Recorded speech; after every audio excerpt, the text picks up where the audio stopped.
it's a combination of Dirty Dozen, Seven Samurai, and Star Wars in space.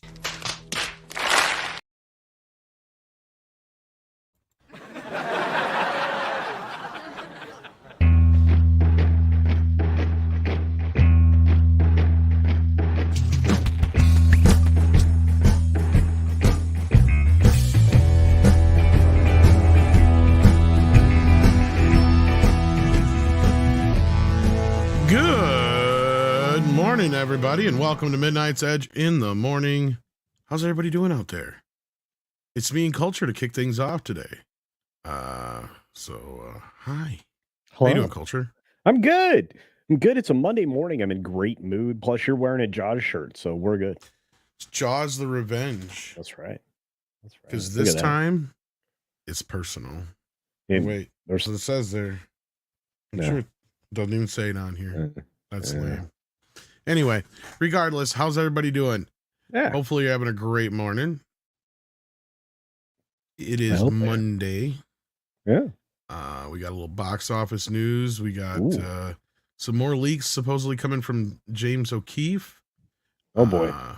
And stuff like that. But yeah, before anybody else gets here, which we do expect some more people to be popping in today. But we started early, guys. We started early. Well, we started on time. Same thing. Anyway, good morning, everybody out there. Let's see what you guys are talking about this morning. We already got some super chats and other business. Pack and Proton sends in $10. Says the interesting thing about that Amandla video is that she baits people in with bits of truth and then throws in nonsense to go with it. Tom's version was better. Well, thank you. I appreciate that. I don't know about any truth really in there other than she's smashing that discourse, baby.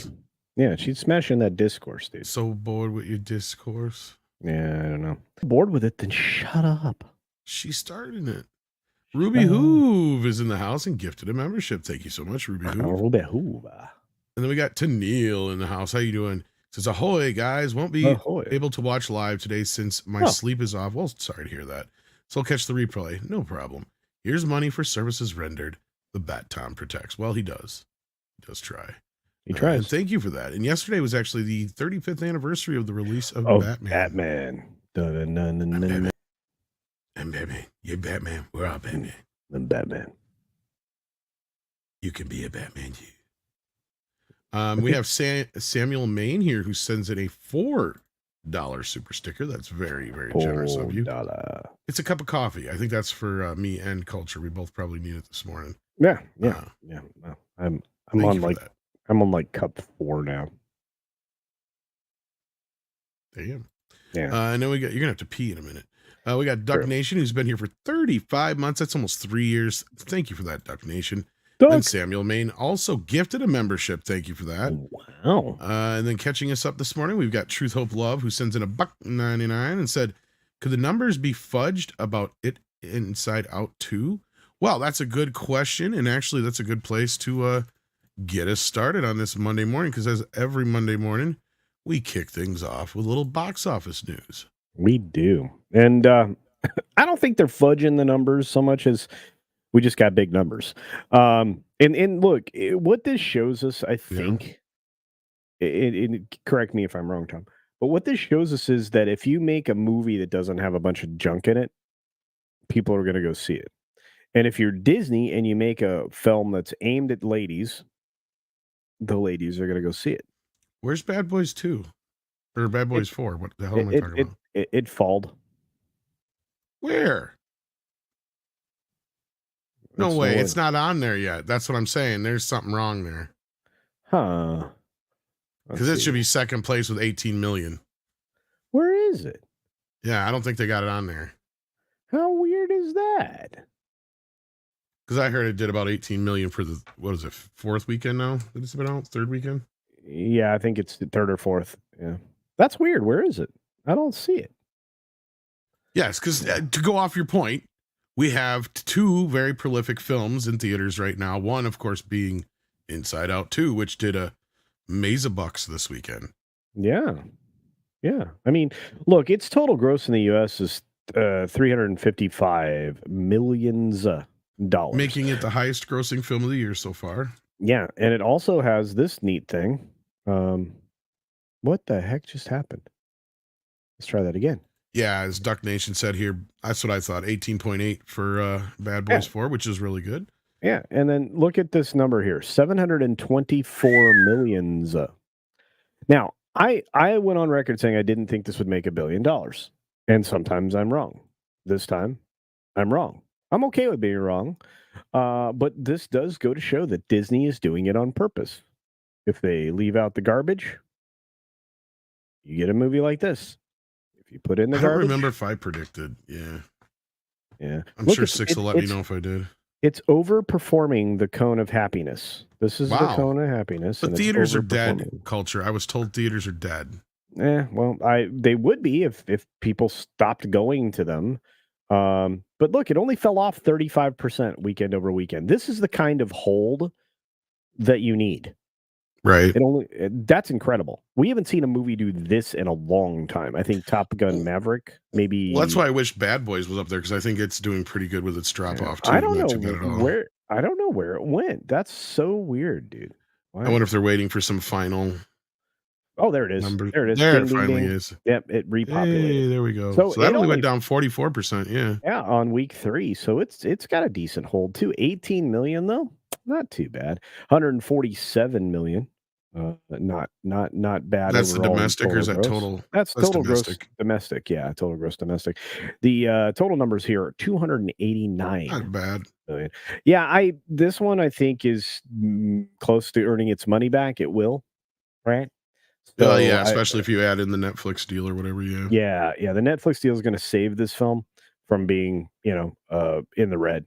So this film's probably going to fall off a cliff here real soon. Unfortunately, Tom, sorry about that, but you're going to end up with, I think, Despicable there's Me. competition coming. Yeah.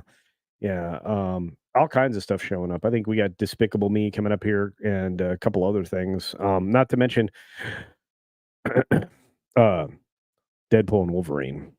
Yeah. It's around the corner. So I have a feeling that, we're about to hit some big numbers in the theaters, which is a good thing, but this does give the media the narrative to run with it. Disney saved the box office.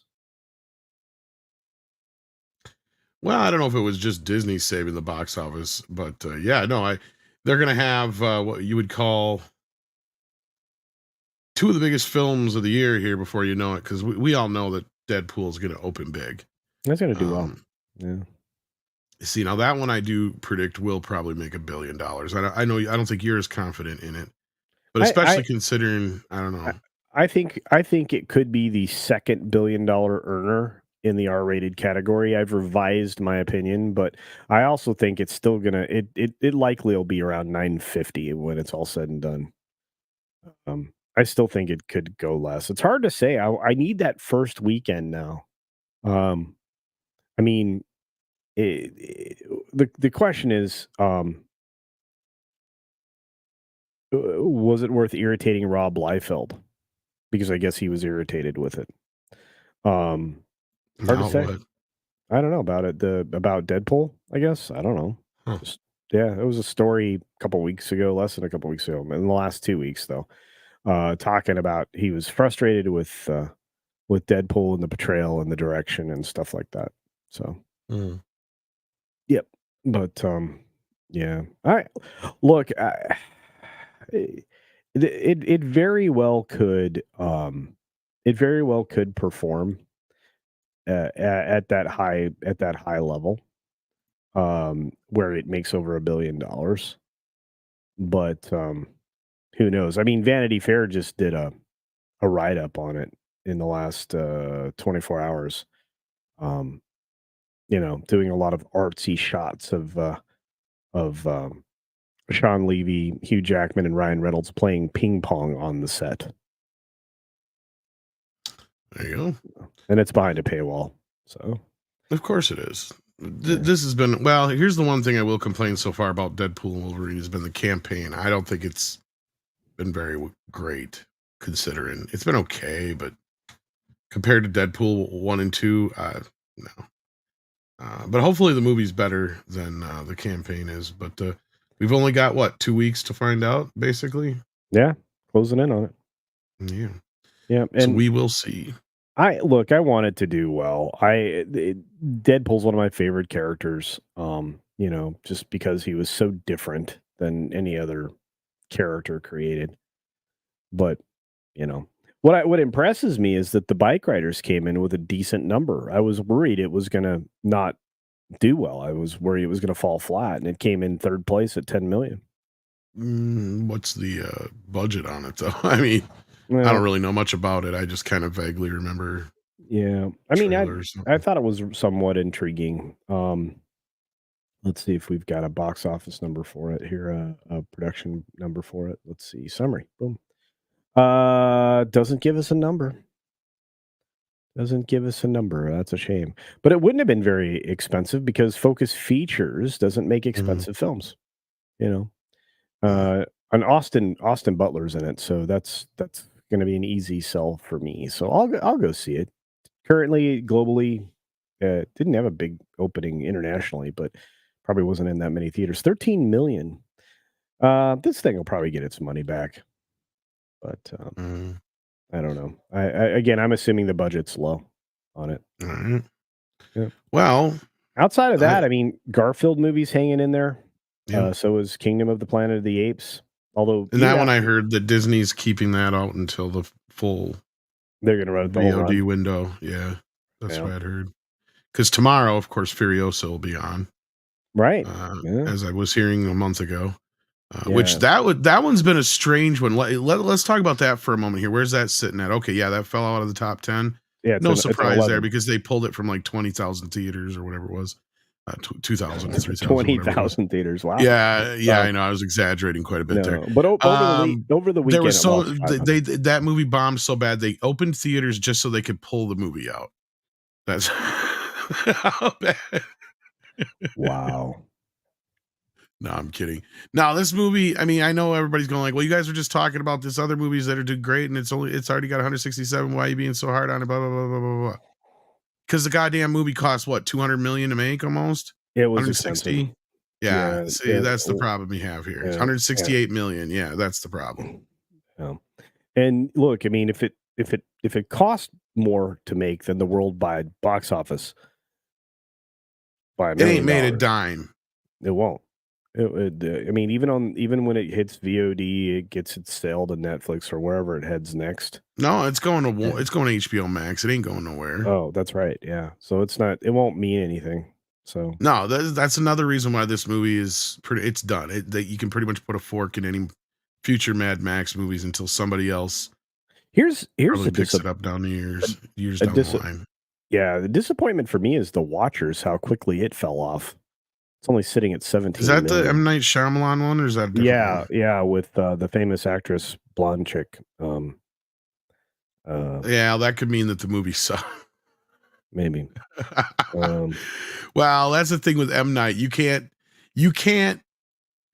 take a chance anymore with M. Night. Like, you're better off just waiting for some word of mouth on that bastard. And I ain't heard nothing about it, so yeah. don't Well, sound like anybody's seeing it or it's any good. I think the bigger talking point here is that Inside Out 2 has more staying power than Barbie. Well, yeah, that's the big story. And in the original question we got into this. So, do you believe these numbers? Do you think this is real? Do we believe Disney's buying out any theaters? I guess the short answer to that is no. I don't think so. I think this even took them by surprise. Yeah. Wouldn't you say? I think, but that word of mouth helped this movie. Yes. Some early previews helped this movie. The pent up want for a family to go out and do something, because there hasn't been much for people to see this year yet. I mean, like we just said, Bad Boys came out 3-4 weeks ago. Yeah. Right. 3 weeks ago. Yeah. And Garfield is already over a month old. Kingdom Planet of the Apes, same thing. 6 weeks. If is already on video on demand. Well, yeah, that was rough, to say the least. I still say the problem with that movie was its advertising campaign and the title. Whatever they could have come up with is a better title that they should have. And I understand they didn't pick Imaginary Friend because there was that scary movie that just came out with the same name, Imaginary. I totally understand that. But they could have come up with something else, maybe. Yeah, but it's sad that the top 5 movies, you know, are so low. I mean, overall though, and this is the thing I look at Well, every here's one week. thing I'll say, even though this is because it's Inside Out's in its second weekend, right? So Yeah. I'm pretty sure that Deadpool's going to do that total in its opening weekend and then some. I think it's going to do really well. But Yeah. what I'm looking at is that the overall weekend of the 35 pictures that were out in theaters, you're at 151 million. Now remember just a few weeks ago we were under 100 million dollars. Well, yeah, So, then that's where everybody was freaking out, and I'm like, yeah, no, this is just kind of normal for a shit weekend that we normally would have had. yeah, We've been kind of ultra spoiled on certain things, and not only that, just bombarded with these big movies that people, especially with the Marvel thing, and I brought this up before, the Marvel it spoiled them. wave or whatever you want to call it, it really spoiled everybody on both ends. And both the studio and the audience have to adjust to this now until the new craze comes along, and it will. There'll be something else that comes along here before too long. Um, I mean, this year kind of seems to be family animated films, right? Like, or what everybody's craving. And maybe it's because we've had a dearth of decent family films in the last few years, outside anything that's come out of Illumination, basically, it seems like. But speaking of which, you were bringing up Despicable Me 4, I Yeah. think we're on now, Yeah. which would actually Yeah. be like the fifth or sixth movie in the series. But Yeah. it doesn't really matter because the last two have grossed in the $1 billion vicinity. So, Yeah, and I mean, I've been looking forward to this one this year because I thought, you know, especially with its runtime at an hour and a half, I think it's a perfect kids movie. It's perfect, right? I mean, it opens up July 3rd. It opens up, you know, right in the sweet spot for the holiday weekend. So I'm definitely going to be watching it. I will be saying "Ba-da-da" for sure. But no, I'm very very excited for the film, and yeah, I'm seeing that not this weekend, but next weekend, and I'm seeing this weekend, I'm seeing Horizon, which opens up. I'm thinking of going to that. Yeah. There's even a package where you get both your tickets for part 1 and 2 and some other business Yeah. Yeah. together. I'm like, all I Yeah. know is Kevin better hope this movie does Does well. well. Yeah, because he basically And the nuked. early buzz is it is not. Well, he nuked Yellowstone. Yellowstone for this. Yeah. And Script Doctor and I were talking about this the other night because we're trying to do the math. We're like, okay, Horizon Part 1 comes out here, as you just pointed out, in a few Yep. days. And then a Horizon month Part later. 2, it comes out in a month and a half after that or whatever. Yeah. Yeah. Which means the movie's way done. Right. Like it's been done. And they're just finishing up Yellowstone, and that doesn't come out till November. Script and I were just kind of looking at it going, wait a minute, these schedules don't line up here. So what the hell is Kevin doing?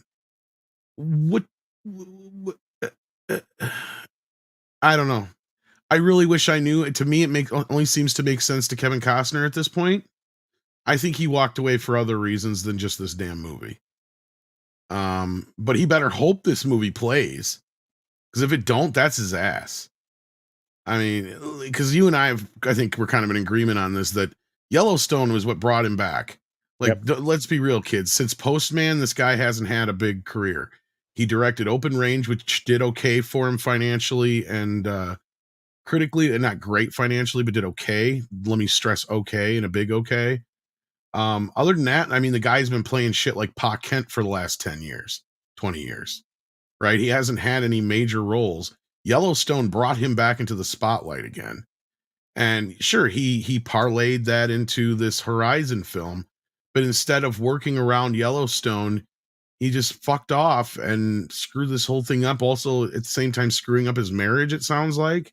I mean, maybe it's not all his fault, clearly, but I mean, I have a feeling this movie got in the way of that. The timing lines up. I'm sure it didn't help. So he better hope this movie's big. I don't think it's going to be. I think it's going to be a big disappointment more than anything. What do you think? I think you're right. I think you're right. Yeah. Well, and Scott, Yellowstone was, I mean, I would not say that the show was anything groundbreaking. No, But what but it did have, what is that? same type of appeal like Dallas and shows like that used to have back in the day. Yeah, and it felt authentic, Yeah. predictable, authentic, but it captured, something that we haven't had captured in the US for a long time. Yeah. And look, I mean, when people say they watch something because they identify with it, it doesn't mean that that's actually what they identify. They identify with maybe wanting to be a part of something like that. It's one of those things. I mean, it's why to me, if identifying with a project, a film, a television show, whatever, doesn't come down to like I look like that person. It comes down to that's what I see my idealized self as, or that's what I kind of an experience that I would like to have, or whatever. Because Well, it's another yeah, side of it is Yellowstone is kind of like comfort television in a way. it It's the is. kind of stuff we used to get all the time, Yeah. basically, like you were just saying. Yeah. No, I think you're right. I think and that's been missing for a long time. I mean, the reason that people have stuck by shows like NCIS um and Yeah. um gosh, what's in its 12,000th season? Grey's Anatomy, crap like Yeah. that. Yeah. You know, it's Yeah, like no, this falls right in line with classic type yeah, television, exactly, yeah. yeah. And It's got a again, I bit of mean, an edge, don't get me wrong, but yeah. but it also has the things that are appealing. It's a serial drama. It's a soap opera. It's a lot. There's a lot to it. And It's believe it kinda or like not, Little House on the Prairie meets CSI, which is kinda funny because he brought CSI like, no, I'm just kidding, no. It's actually more like Little House on the Prairie meets, The Sopranos, actually, if I had to take a and throw it together with something, I guess. But yeah, no, not so much Little House on the Prairie, more Sopranos. yeah. And for me, I mean, this is strange, but for me, it's just like that kind of television is something that we desperately need in this country. First of all, it keeps linear networks alive. It should. Of course, that's not on Yeah. a linear network, but it would. I mean, it was. Linear networks need that kind of programming. And look, Well, I and it was mean, so popular that CBS did bring it on the network this yeah, last year. yeah. And I mean, that's a big plus. This year, I think the premiere in November is on the Paramount Plus thing. But I when think it the comes out, Yellowstone will still be Peacock. you think so? Yeah, no, that's the contract, and that's part of the reason here. I mean, we can get into that conversation real quick here, actually, Yeah, because we got a couple of super chats that get us there. Clarence Knight sends in 5 and says, "I hear Kevin Costner slept with one of the crew members' wives and was fired from the show." I've There heard was about all that. sorts of rumors like that. I don't know if it's true or not. The rumors were That's even flying around that he was slept with like Taylor Sheridan's wife or Taylor some shit. yeah, Taylor Yeah, Sheridan, yeah. but the thing is those two. Here's the other funny part about this whole thing, and this is, I believe, according to Kevin Costner himself, those two have not spoken since they last shot the last bit of the show. So I don't even think those two have spoken to each other about this whole kerfuffle. Wow. But again, I'm not surprised. I mean, and I don't think we Yeah. need the movie Well, you stuff got anymore. egos on top of it all. That's the other problem here. Yeah.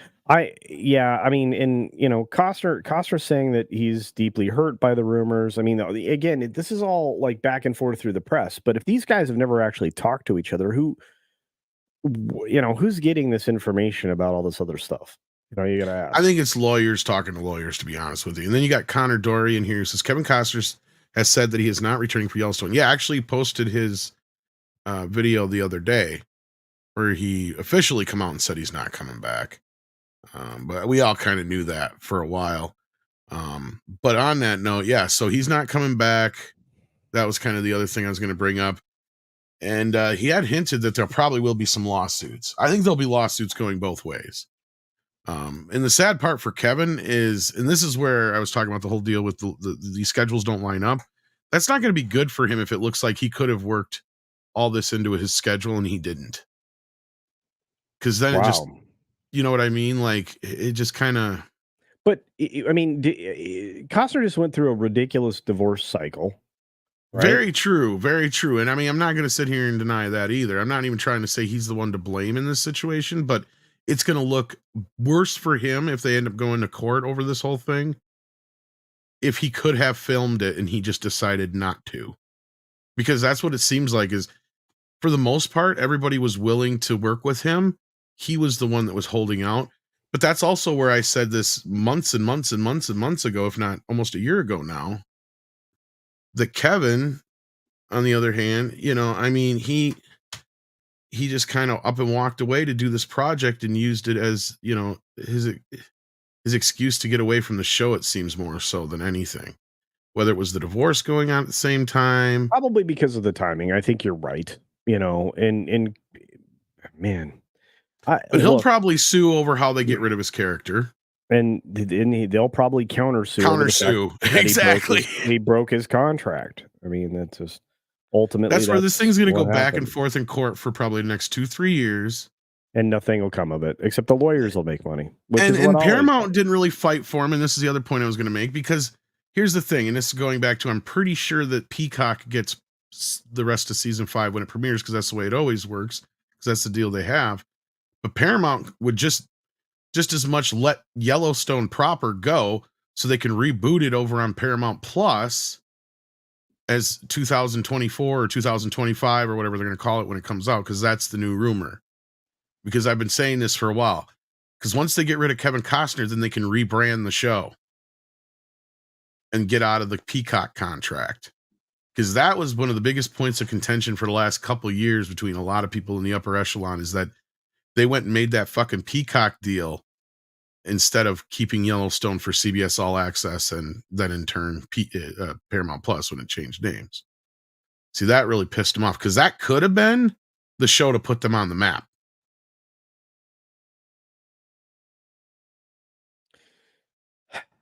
I mean, there's a lot of reasons for all this to go down the way it is, but yeah. Well, the show's not going to end. That's what I'm getting at. Is it's just going to go on without Kevin Costner with a new name. I think it's done at season 5, though. Isn't that what Sheridan said? That's what they're saying. Yes, and that's what I've been saying all along. Is Paramount didn't care less, because you know what, Kevin Costner not coming back is a way for them to get out of this contract with Peacock. Because then they cancel Yellowstone proper, then it comes back. It's like I said, it'll probably be called 2025 from what I've heard, and it'll be basically.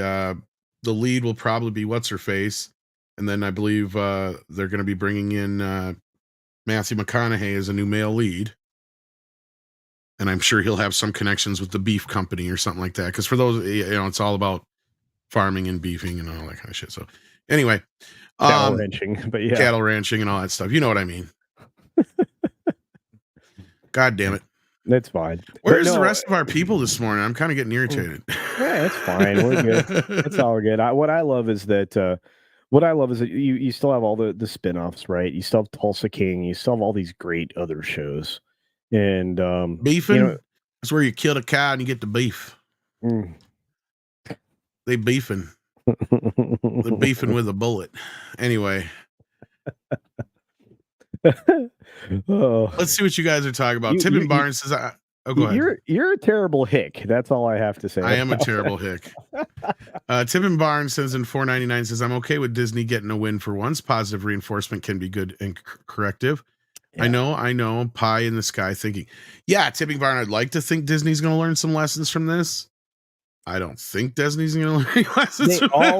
They always take the wrong lesson. But no, I think I've said as much. I may have said as much this morning, Tipping Barn, on my show. But I think if Disney is capable of taking away the right lesson, they're going to learn. Oh crap! You mean the vast majority of our audience doesn't want garbage in it? No messaging, no trash tasticness of that's basically against our lifelong brand. I think if they take away that lesson, we got to win on our hands, and maybe we'll get another rewrite and reshoot of Falcon Cap 27, the Order of Things, or whatever it's called. So there you go. Yeah. I mean, hearing Marvel's trying to correct the ship, but I'm sure we've got a lot of icebergs to miss before clear waters. So we'll see. Patrick Robbins says that I'm not exactly clear on what makes A24 stand out as a studio. I saw the TV Glow, and all I can say is their movies are at least different. Can someone explain why them? Okay, Patrick, this is what I understand about A24. They do a lot of elevated horror and indie type stuff, and they think they are one of these companies that their shit don't stink. In fact, we're starting to learn more of that with the Friday the 13th deal. Because that thing, oh my God, if you haven't caught the Midnight's Edge After Dark stream we did last week with Robert Meyer Burnett, where we went through all the Friday the 13th mess that's going on right now between A24 and everybody else, check that out. Because even Robert is a big fan of A24, had to kind of call him out for some of their stupidity in this mess. And his feelings that it's a lot of hubris involved in that company. Well, for me, I'll let me just approach A24 in a different way. I'll just say that they have a good economic discipline, and I think to a point, except for recent exuberance. Yes, I would say, yeah. But honestly, they really were very economically disciplined. They understand where their bread is buttered. They know that they have to release a film that'll return money, and for a long time they were able to do this. A24. Focus Features also and stuff like that. But I think Focus Features is tied to a big guy. I don't know about A24. Is A24 tied to any of the big guys? I don't think so. I think they're just for distribution, right? And I think you're muted, Tom. Yeah, I'm trying to think of his name. There's like one person or one or two people in the upper, but nobody I can think of offhand. But yeah, more so they're just kind of known for kind of their offbeat indie and horror films. We like to make fun of them a lot of time for their elevated horror. But no, this Friday the 13th deal is kind of funny because it sounds to me like they're trying to bilk a lot of money out of Peacock, actually. Speaking of. But yeah, so check that out if you haven't. It's so complicated, but as far as A24 goes, they're kind of like Miramax, only they don't do any of the lower brow stuff, I guess is the best way to put it. But we have a new guest joining us for the first time on the show. Hello and welcome to Marvin the Movie. Hey, Movie Monster. Hey, Tom, how you doing? Glad to be here. Thank you so much for having me. Well, we're glad to have you. It's Pro sent us you since he wasn't able to make us this morning. Yes, so I am the. Yes, I am apparently being considered as a replacement for WW Pro now, which I guess I should be really, really honored by, right? You should be. Yeah, I would say. But yes, welcome to the program, and we're glad to have you here. Yeah. We're just in the middle of a couple of early super chats here, and fantastic. I don't know if you have anything to say about A24 at all, but that was what we were just talking about. No, not entirely familiar with that, but I'm sure I'll have plenty to add as we go on. All right, well, we'll keep going. We got Metallica fan 1442 who sends in £4.99 and says, "I'm glad Ghost Rider there." Okay, I'm glad Ghost Rider here right now. It made it into the top 10, only available for 3 days. An amazing Yondery. Yondery. That's a new That's word. A new word. That can be the word of the day. Every time someone says it, we can scream and confetti will fall from the ceiling. I'm sure it's a real word. I just don't know it, or it was a misspelling. But Metallica fan, I'm not sure. I think if I'm interpreting this right, Ghost Rider is in the top 10. Is it on Amazon or it's amazing? Wow. Don't text and drive.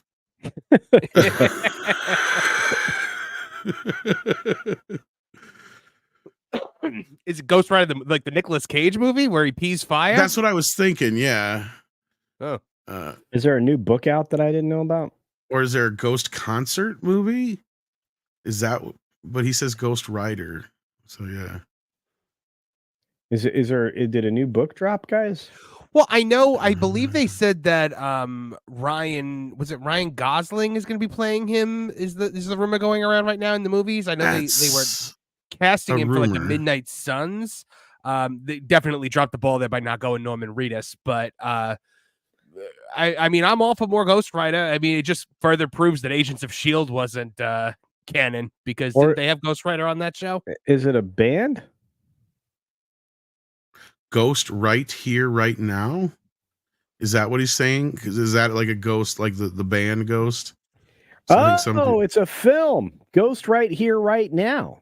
It's and Oh. it must be 2024. using. Yeah, it's based on music. It's 2 hours 25 minutes. It's let's see, music by Ghost. It's distributed by Okay, and Trafalgar. yandere is an anime term. Yes, it is. Okay. Yeah, I Well, we think- thank the Lord we Don't got the Google chat. it. 'Cause Thank you, chat. I think Metallica is no longer here or passed out or at, Well, at the concert. I think the voice to text was the limiting factor. Yes, there. I get screwed by that all the time. And yes, it's in the top 10. It earned 1.4 million this weekend. It was only in 341 theaters, and it made $4,130 per theater, Nice. which means it was more profitable. Hang on, I want to make sure I'm correct when I say this. 44. It was more profitable than the bike riders per theater. So, but that's impressive. Well done to the Trafalgar releasing right here, right now. In fact, total earnings so far in the 2 weeks that it's been in theaters is 2.43 millions. Well done. That's cool. If that's an anime film, which I'm gonna guess it is, then yay. In fact, the worldwide global box office is 4.55 million. So there you go. More than you wanted to know about a film, I would imagine. I now feel like I know everything I need to know about this film. You did, and how much it The earned? only, before this, the only music that I knew that was pertaining to Ghost was "Whoa, Whoa, My Love." The pottery scene. Okay, don't. No more Tom knows. And I already Marvin. forgot it. Marvin, you are not the Everly Brothers. No, I'm not. Then we got Accident Seller here who says with 50 Norwegian krona, you should react live on air too if you only knew the power of many by Jar Jar Studios Plus. No copyright risk. Isn't so funny.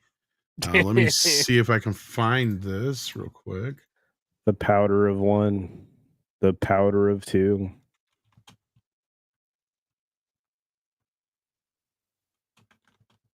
Go I love your fanny.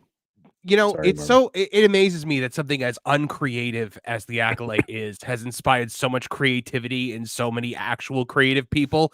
Leslie Headland is the gift that just keeps on giving. I mean, not to Star Wars itself, but to everybody else. Oh, well, into movie executives everywhere, right? Right. Like Harvey Weinstein. Well, that I really she hate gave him these shorts. Sorry. Well, you don't wear them anymore. No, you finish your thought, Tony. Toonie.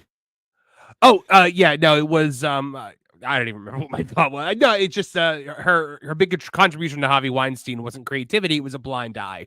Yeah. Anyway, I'm gonna start this thing because I hate these friggin' shorts, but this is the one that Accident Seller's talking about. I'll never join you. If you only knew the power of one, the power of two, the power of many. I'll never join you. Right, see, and those were the lines that were cut by George and replaced with "I'm your father." Yeah, the lines that David Prowse said while they were filming, clearly. Yeah. I'm your father. I'm your father. I'm your father. I'm your father. Sorry. Old animation bit. I apologize. If you join me, then we can do the power of many. Gross. Trust me. No, It's exhilarating. Gross. We can make a force baby. Super gross. All right, we have another panelist joining us, Mr. Mephisto. How you doing? Hey, Stop it, Tom. Stop the movie. it. My The ears are movie. ringing. Holy hell. Hi, everybody. How you Glad doing? to have you. We're doing all right. Thank you for sending the link out. I was like half joking, I can replace Chato. I wouldn't even dare to replace Chato. It was a joke. But okay. Chato. I don't think anybody could. It's hard to replace Paul Chato. Yeah, he's great.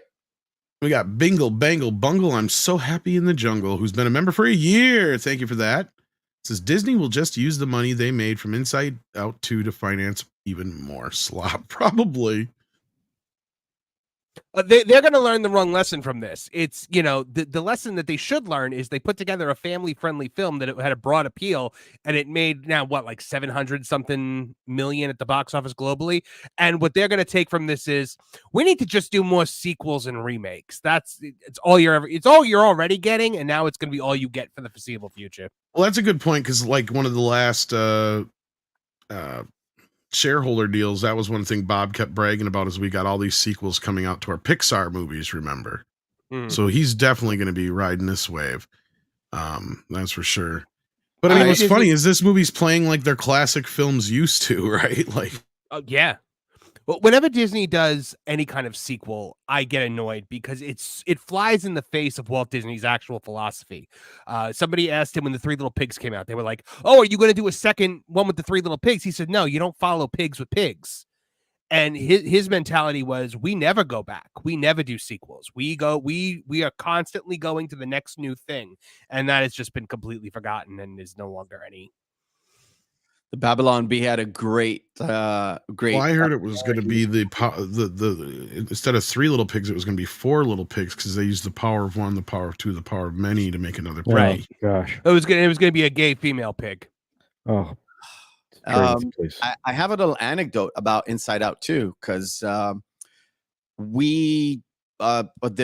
school year just finished for like high schoolers and middle schoolers over here, and my daughter was sent to go see Inside Out. Apparently the entire school like bought tickets and filled out this theater. And this is a little bit of an anecdote, because I thought, that's interesting. So I called up my buddy. He lives, one town over, and asked him, well, your daughter's my daughter's age. Did they go to see the movie? He said, yeah, they went on the 18th. I was like, that's interesting. And it kind of reminded me of a little thing that I did a little bit of research about Avatar 2. Do you remember Avatar 2 was like this big thing, and everybody expected it to be that big thing?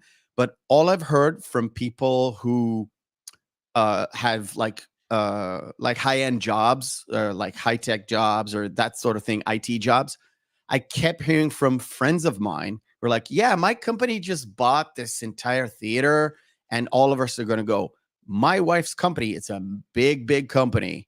It's a sort of international company. I don't want to say the name, but they rented out a full like cinemaplex for their about 5,000 workers and kind of shoved them into Avatar 2. So I don't know how interesting calculate that. And wasn't just her company. It was a lot of different companies. And again, I'm from Israel. This is a very small market, but it's a little anecdotal thing that, oh, interesting. So a school bought tickets for Inside Out 2. It comes from, the Department of Education. That's sort of a, if it was just one school, I would say, okay, it's my city or my town. I get it. But it's the one town over. If I'm going to make some more calls, I'm probably going to find it a few cities out there. Yeah, it's interesting. It's very interesting. I encourage you to look into that, because that is very interesting, because that reminds me of the Golden Open and the stuff for Miss Marvel or Captain Marvel. Very much so. And, the thing with Avatar that I found was interesting was supposedly it was his biggest movie ever, but like I couldn't find anybody who actually seen it. Yeah, everybody I talked to, they're like, "Have you seen that new Avatar movie?" That I'm like, "No, I didn't." They're like, well, "I was going to see if it was any good." It Avatar total, and I didn't even mention it ever before. It's just that it's same thing happened with Inside Out 2, but with schools, because it's sort of like that demographic of it's middle school and high school, so it's in that bracket. And I was like, that's very interesting. I made some about Avatar 2. I made some calls I have friends who live in the Netherlands and in the UK and in Denmark, and they all kind of send the same. Yeah, my company kind of send people there. I didn't go because I didn't want to go to Avatar 2 because let's face it, it's not that big of a deal. Blame you. Yeah, so it's interesting. It's very anecdotal, but it could be one of those things where, yeah, Avatar 2 is kind of it's broad. It's for families, so it's adults and young kids. Inside Out 2, it's Pixar. It's for teens. Very, the story is very teen oriented.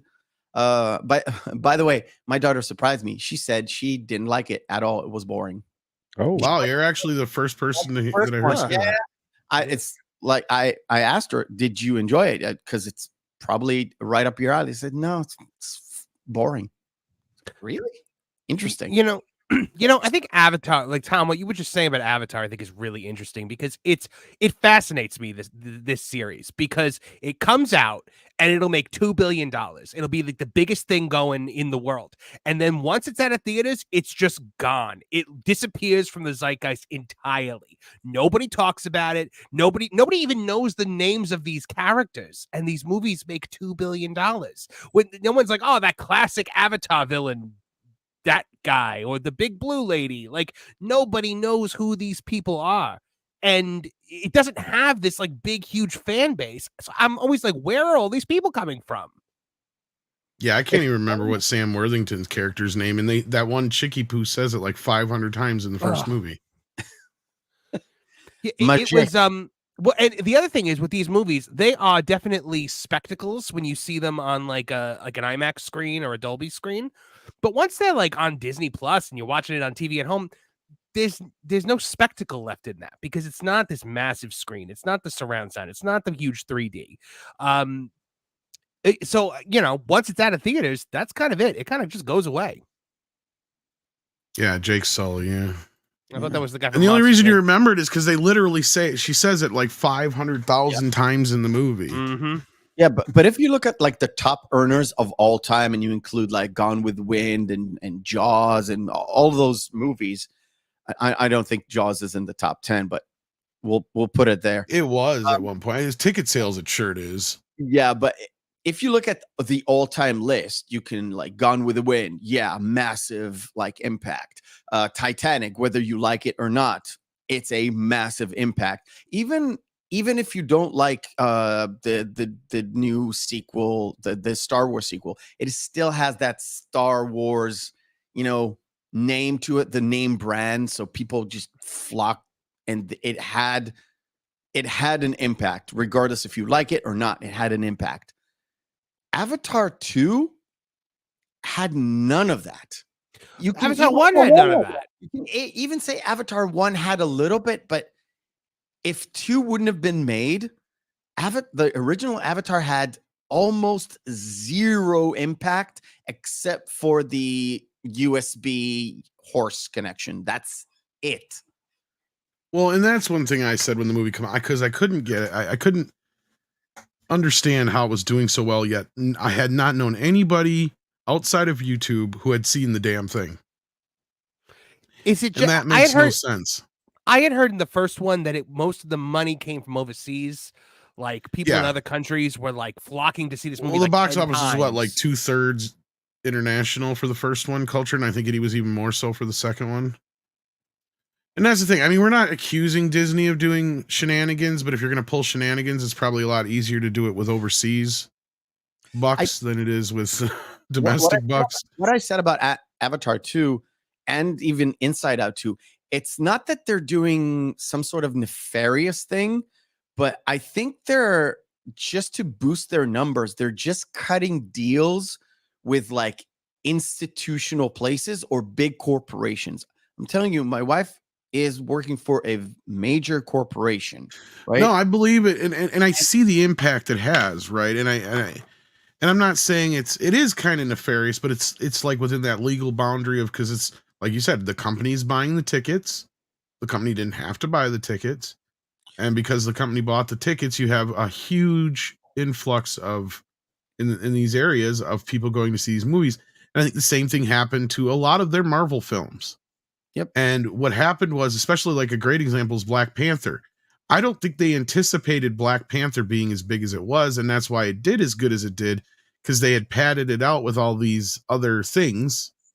Because they were, busing inner city kids to movies and to the movie and stuff, where you had these programs and stuff paying for the tickets. It wasn't Disney donating the tickets. Oh yeah, but it was the inner city programs paying for them, right? Like, so that's the thing. Maybe they sort of cut them a deal, so it's not. Yeah.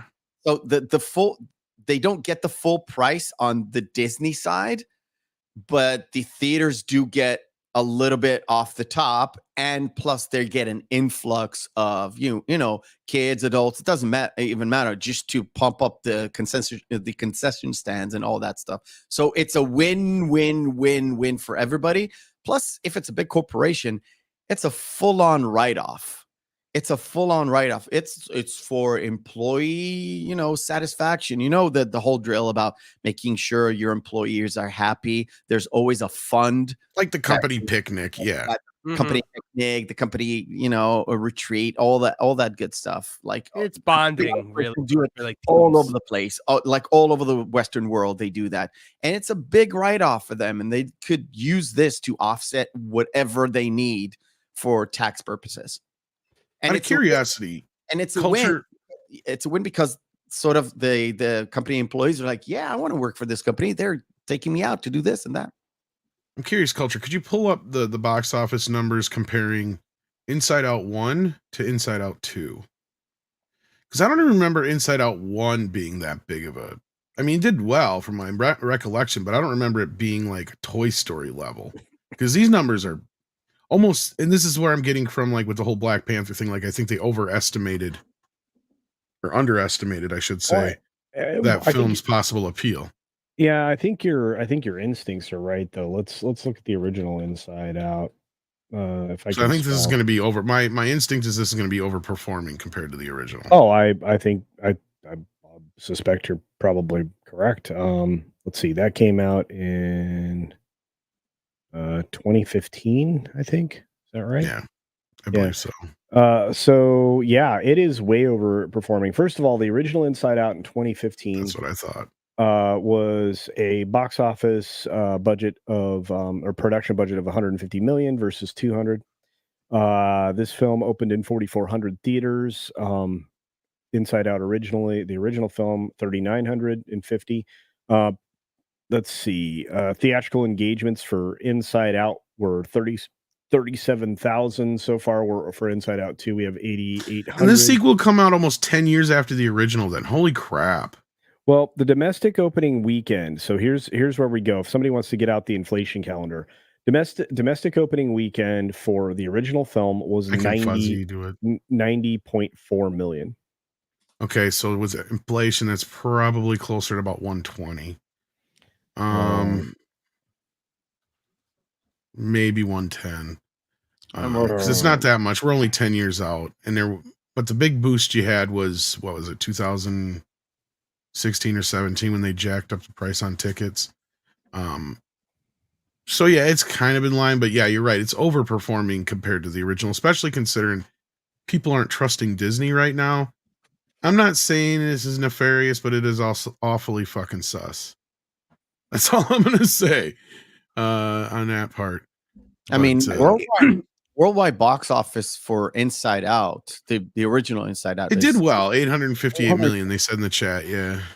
That's pretty good. If you put inflation on top of that, it's about $9 million, $5 somewhere. 920. I go a little higher than that with inflation. It's 10 years out from the original. That's right.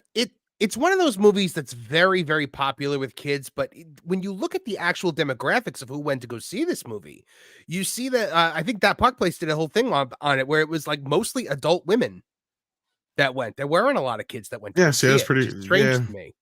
I said about 1.5, so yeah, close. Yeah. 119 million dollars would have been its opening weekend in today's dollars, a 32.5% increase. By the way, that's how little your dollar buys now, kids. But anyway, yeah. Right. So overall, to date, domestic box office in 2015 was a mere 356 million, and as of today, for the new film, it's 355 million. It's $1 million less, and the film's only been in theaters for 11 days. It is way overperforming. Yeah, that's what I was thinking. So yeah, maybe there might be something to look into there. Yeah. Now, the original film globally made 850 million at the end of its run. Right now, we're sitting at 724 million 11 days in. Yeah, it'll get there. It'll. I think it'll pass the billion. It'll crawl there, but it will pass the billion. I don't think it's going to crawl. Really? I think we're looking at probably. Well, it's already at 700, and it's only been 2 weekends. Yeah, So by the end of this next month, it'll have crossed the billion. I don't disagree that it will slow down. I think you're right there, Mephisto, because we do have. It'll hit a speed bump with Despicable Me, but that's about it. 2 weeks from now. But overall, just comparing it to everything else, I think 1.2 billion is probably a reasonable expectation. I think it'll put it on par with Mario. Do we know if Disney has it on the 45-day time frame window? This is getting a full release. They're as far as I've heard, they don't plan to do anything with it. As far as it'll definitely hit $1 billion if they keep it off their streaming platform just enough to hit the $1 billion. So they'll have it's $1 billion movie kind of moniker on it. Yeah, they'll say, "All right, time." Yeah, I think that's true. And then Tom was just hitting our streaming service. Tom was just pointing out that they're artificially keeping Planet of the Apes, Kingdom of the Planet of the Apes in theaters. That's what I heard. They're keeping it in for a bit. So. Is that doing it? Does that have legs, or did that bomb? I thought that bombed out. It's not doing well. Tom wants it to be better than it is. No, it's not doing horrible enough. Like, to me, that's the thing. If they didn't pull it after the 36 days, then that tells me it might be doing better in foreign markets than you probably think, I guess, of what I would expect. It also is benefiting that there isn't much else right now for competition, but it's going to fall out of the top 10. Well, it's in the top 5 here in the States. Still in the top 5. That's where it's also hanging in there. Yeah. But it's sitting at 164 million domestic. Its global numbers are not great. It didn't make its money back. It was 379 million to date. Well, it's never going to make its money back because Disney's not going to sell it to anybody. It's going to go on to Disney Plus, and they're going to pay themselves for the movie. They're going to pretend it's in profit, and we already know that. So, yeah. Let's get back into what you guys are talking about here. We got, let's see, we got that one already. Let's see, we got Waltman here who says, so have you seen Epic Universe area trailer? Because my God, I want to go there. I have not. I want to live there. Man. I must be the only one who hasn't seen this yet. It is. I haven't seen it. To say it's a game changer is an understatement. It is a gauntlet thrown down by Universal, daring Disney to stop doing dance parties and try to match them, because it is absolutely incredible. The immersion, the attractions, the food, everything about it looks just incredible from top to bottom. Yeah, I've listened to Valiant Renegade this morning on the replay. It sounds very interesting. I'm not like a theme park guy, but it sounds like Universal is literally, oh, you're getting rid of your Imagineers. Oh, let me put them to work. Oh, you've abandoned your California travelers who went to Florida and now you screwed them over. Oh, let me get those. Let me put those to work. You have full range to do whatever, and you're not. You hit the nail on the head. Disney NBA umbrella, whatever. And you hit the nail right on the head there. They are the Imagineers, who were the people that were the backbone of Walt Disney World and Disneyland, the people that made the Disney parks what they are. A lot of them were forced out by policy changes or just getting fed up with the company. And Universal was like, hey, come on over here. We got stuff we're doing. And you're seeing now that Disney specialness being injected into Universal, while Disney was gone from having Imagineers to just having Imagineers, who are designing things that look like high school cafeterias. Yeah, and trying to say that this is a major thing that they're presenting to you. Yeah, and I think what Universal is doing is very, very smart on the PR side of things, where they're hyping people up for this. We're gonna beat Disney's bottom without saying it, and they're just putting sort of that positive spin on it where, oh, look at what we have over here. Imagine what you can do with this. Oh, we've got this. They are killing it on the PR. They Oh, are I mean, really killing it. Universal doesn't shy away from taking shots at Disney. They take shots all the time. Culture, didn't they just do something where they took a shot at the Star Wars hotel? In the MIB attraction, the Men in Black attraction, it's the back of the park. They're over on the Universal side, if I remember right.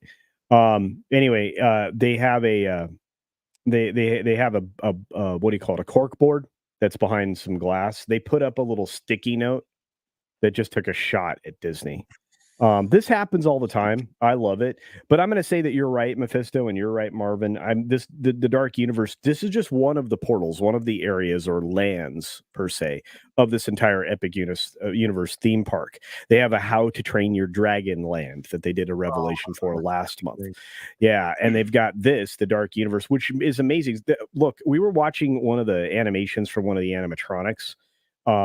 And it blew my mind. I'm like, that's next level animatronic, right? That's the top end. Whoever designed that did a good job. It's got great compliance. It looks real. It has realistic movements, and it does it in real time. It's not blocky. You're not, it doesn't seem like it's robotic. So I'm looking at these things, and I'm looking at the differences between what Disney's offering now and what Universal is presenting in all of these monthly releases of all these different portals. I think the way they're rolling out their PR, as you called out there, Mephisto, is brilliant because it's building a hype every time they reveal one of these new portals. Yeah. And one is better than the other. They haven't even shown us what the Ministry of Magic is going to be. They haven't, they haven't really shown us everything that's going to be there. Not to mention the fact that if you go into their preview center, and Lorena Creole has many times, you can see that on her channel. The area and the detail that they put for people to just walk in as a visitor and look to see what this new park's going to be all about is incredible. Look, there's Super Mario, there's How to Train Your Dragon, there's more Harry Potter, there's this, that, and the other. So yeah, it's incredible. Well, and you know what? People have been asking Disney for something kind of like Dark Universe for a long time. They've wanted more Haunted Mansion. They wanted a Haunted Mansion hotel. They wanted a Villains Land or a Villains Park. And Disney was just unwilling to do that. And Universal's about to show you that there is a market for the macabre. It's and they're blurring the line between PG and PG-13, they said. I mean, and that animatronic, I was on the stream with Culture when we were watching it. And I thought it was CGI. Remember how I was shocked that was an animatronic? I thought it was CGI because it was so smooth. I was in Universal LA 2 months ago with my kids, and I have to say it was a rainy day in California, which is odd, I know, but it was a rainy day, and the park was absolutely packed. Super Mario World was full to the brim, and because we're traveling from out of country, we had to go with like the highest premium ticket they have, and even with that, you still had to wait a little bit to get into the Super Mario experience. It was absolutely insane, and what they're doing with their parks just on like the West Coast, I can't even imagine what they're planning on the East Coast with Florida.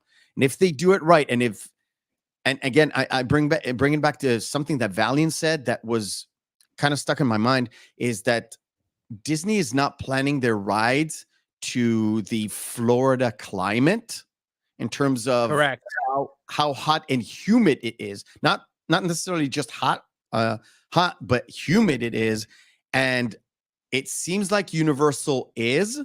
So I'm waiting on that because again, I'm not a park guy. It was more for my kids, but I'm really interested in what are they going to bring to the table to really kind of set them apart from saying we're not Disney, we're not doing Disney things, we are Universal.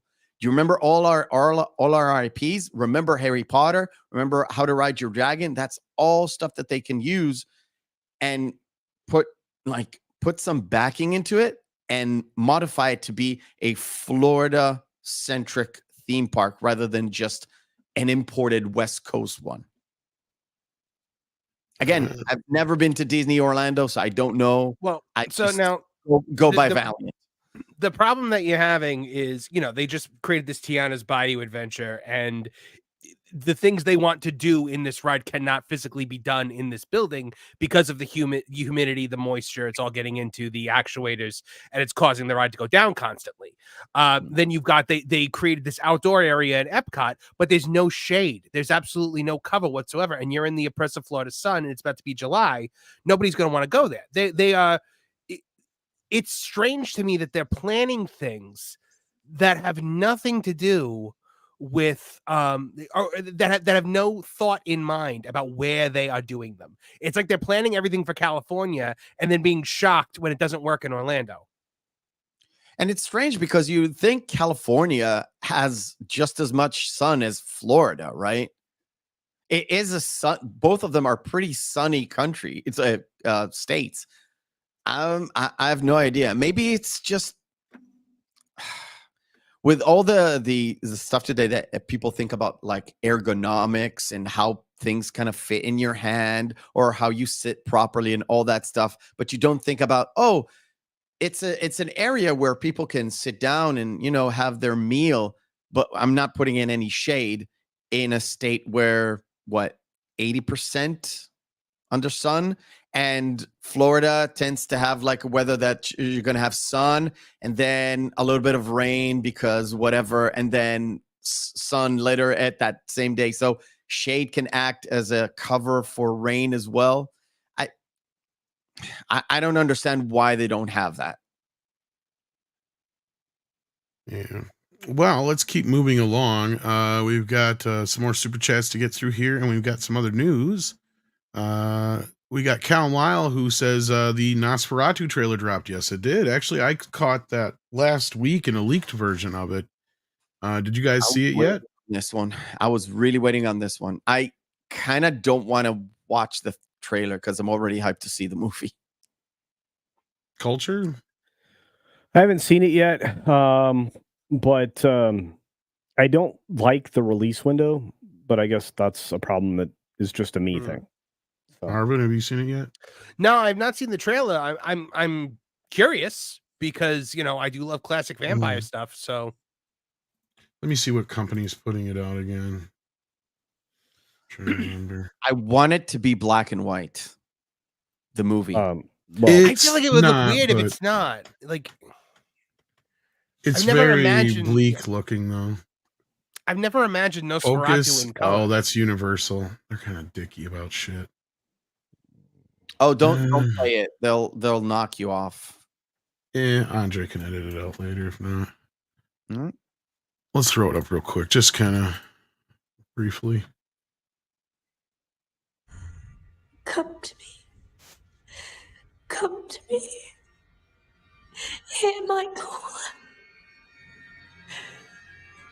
Come to me. Ugh. Professor, my dreams grow darker. Does evil come from within us or from beyond? Yeah. He should have been playing. He should be playing the vampire again, if you ask me. But hey, yeah, how is he not? So he's playing Van Helsing? Basically. He is coming. Which is funny because what's his face is playing yet another version of Renfield. I was playing another Renfield? Basically, I mean, well, depending on the version you go with, because Renfield is combined with Jonathan in the original film. Yeah. So depending on how they handle the character here, the same thing could happen.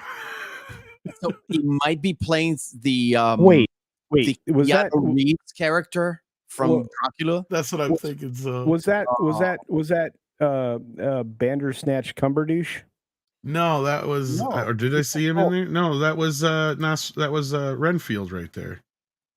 That's what's his face. Nicholas Holt. Yeah, That's Holt again. Yeah, that's what I'm saying. He's basically playing the same role ish. He's typecast. He's got to be Renfield, or he's got to be furry and blue. Yeah, he's the sidekick of the main guy, Yeah. the villain or the hero. Eventually, someone's going to make a furry blue Renfield, and he's just going to achieve his perfect form. A furry blue Renfield. It is coming. He is coming to us. There's your actual Renfield character there, but yeah. Who is coming to my child? That's not what she meant. What is that voice?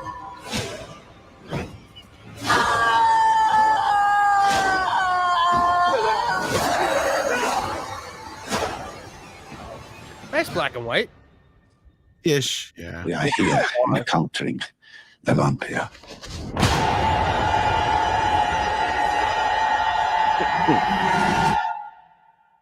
Nosferatu.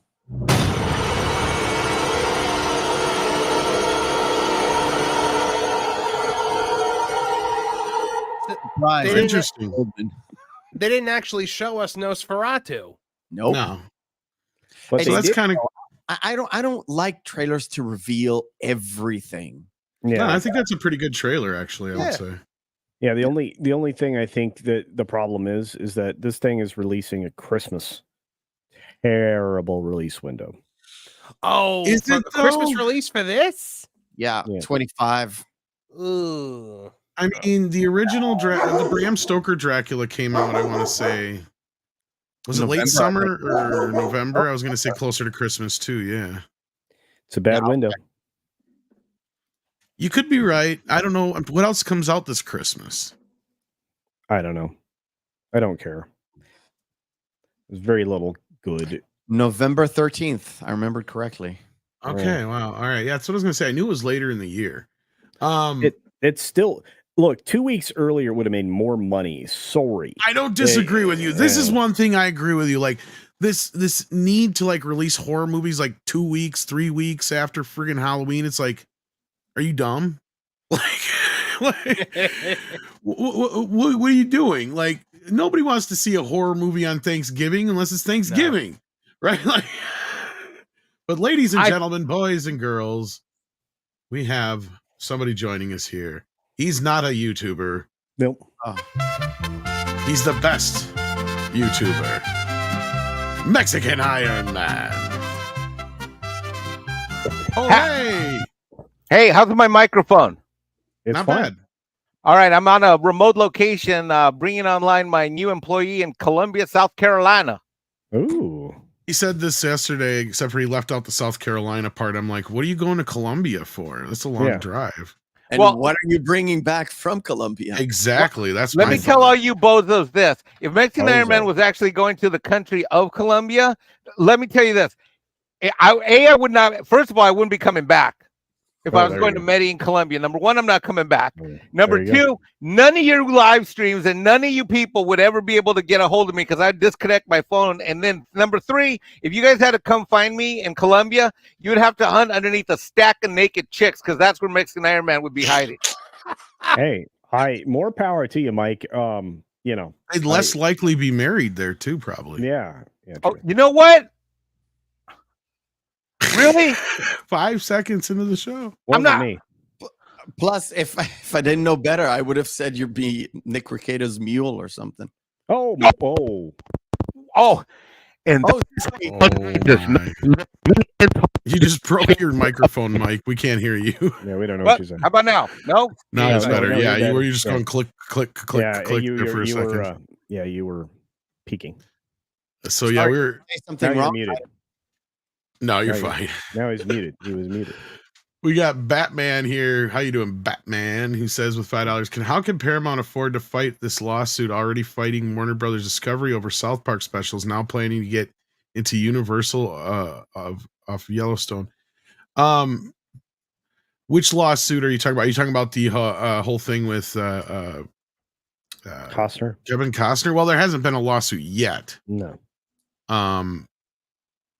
But Did we're just he kind of break his did he break his contract to go make Yeah. that cowboy movie? yeah. Oh Yeah. God. This this Yeah. show revitalized his career. Nobody's talking This about is- Kevin yeah. Costner before Yellowstone, and he sits out the last season to go make some cowboy movie. Come on. Yeah, we talked about that a little bit earlier. And the funny thing is the schedules don't line up. So like that's what I was talking about with Script Doctor the other night, because Yellowstone don't even premiere till November. His other movie's done and coming out next week. So like You are talking about the man who capitalized on Waterworld to make Postman. yes, this is true, because everybody goes like, Waterworld. "Oh, Waterworld killed his career." It's like, no. Y'all No. forgot about the Postman.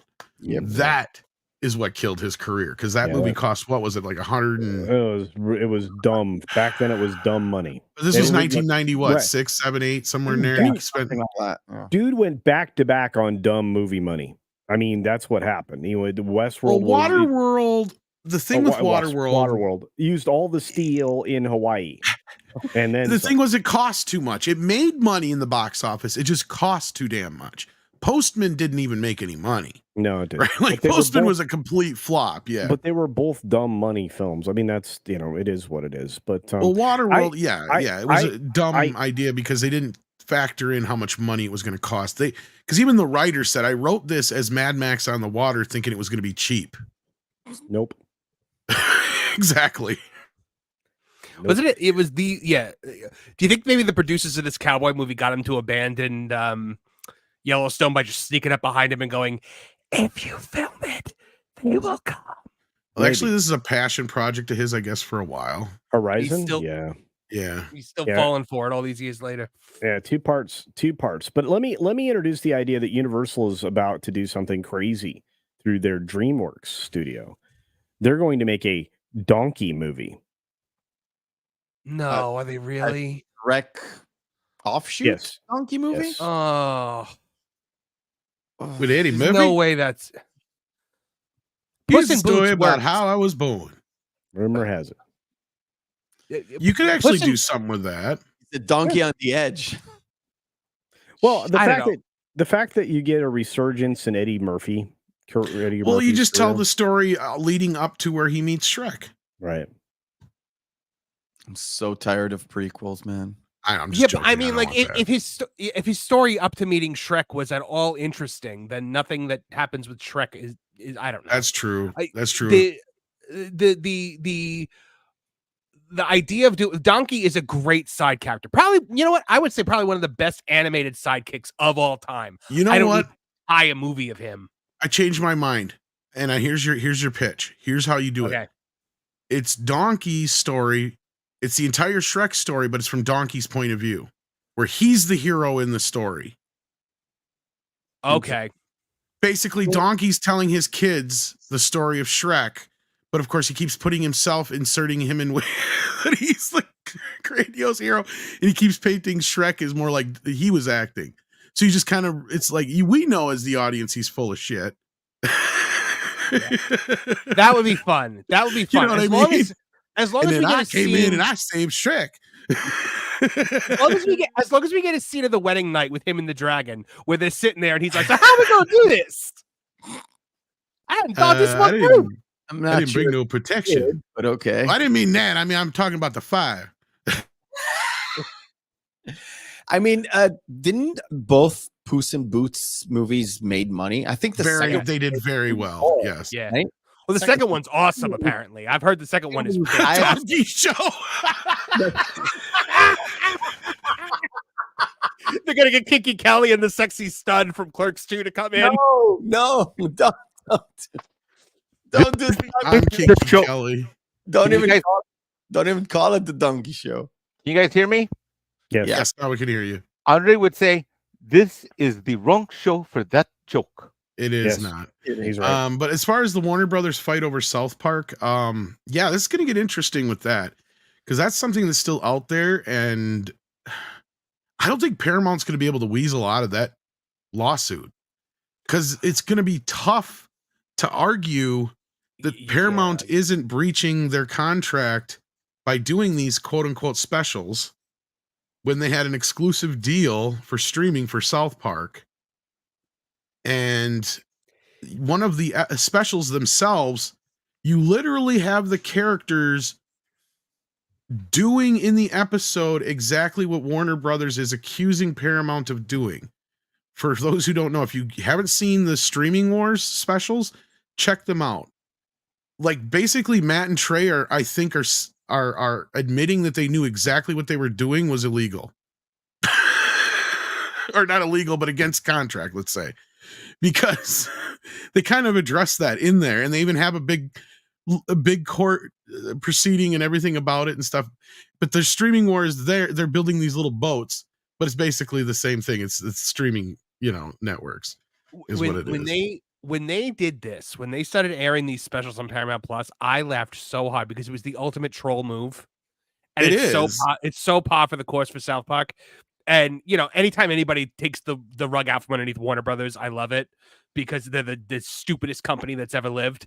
The company that was like, these Batman movies did really well. What's the lesson we should take away from this? Superman should be dark and creepy too. Like, they deserve every bad thing that happens to them.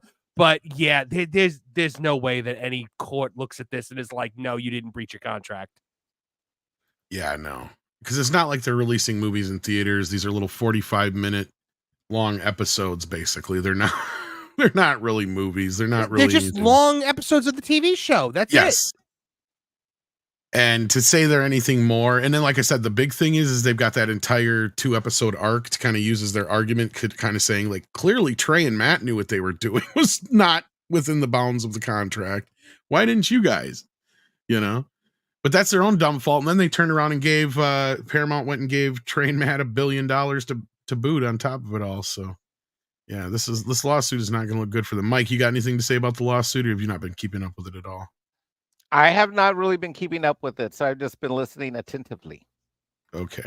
Packing Proton says, working on pinball machines, so going in and out. I think it was Lorena's take on the video where she pointed out that the song, one of two, part 2, Bewokes meaning was corrupted. If she's saying that, she's right about that at least. We need a new term for DEI movement that fits. Okay, so yeah, okay, I get what you're saying. Yeah. Okay. Yeah. I usually call it virtue signaling or cancel piggery. Well, the question was earlier that somebody said something like she was right about one or two things in the song or whatever. I'm like, what? So I think that's what Packing Protons is addressing here. One about the media. She has a line about the media not telling the truth. They forgot their place and they're not telling the truth.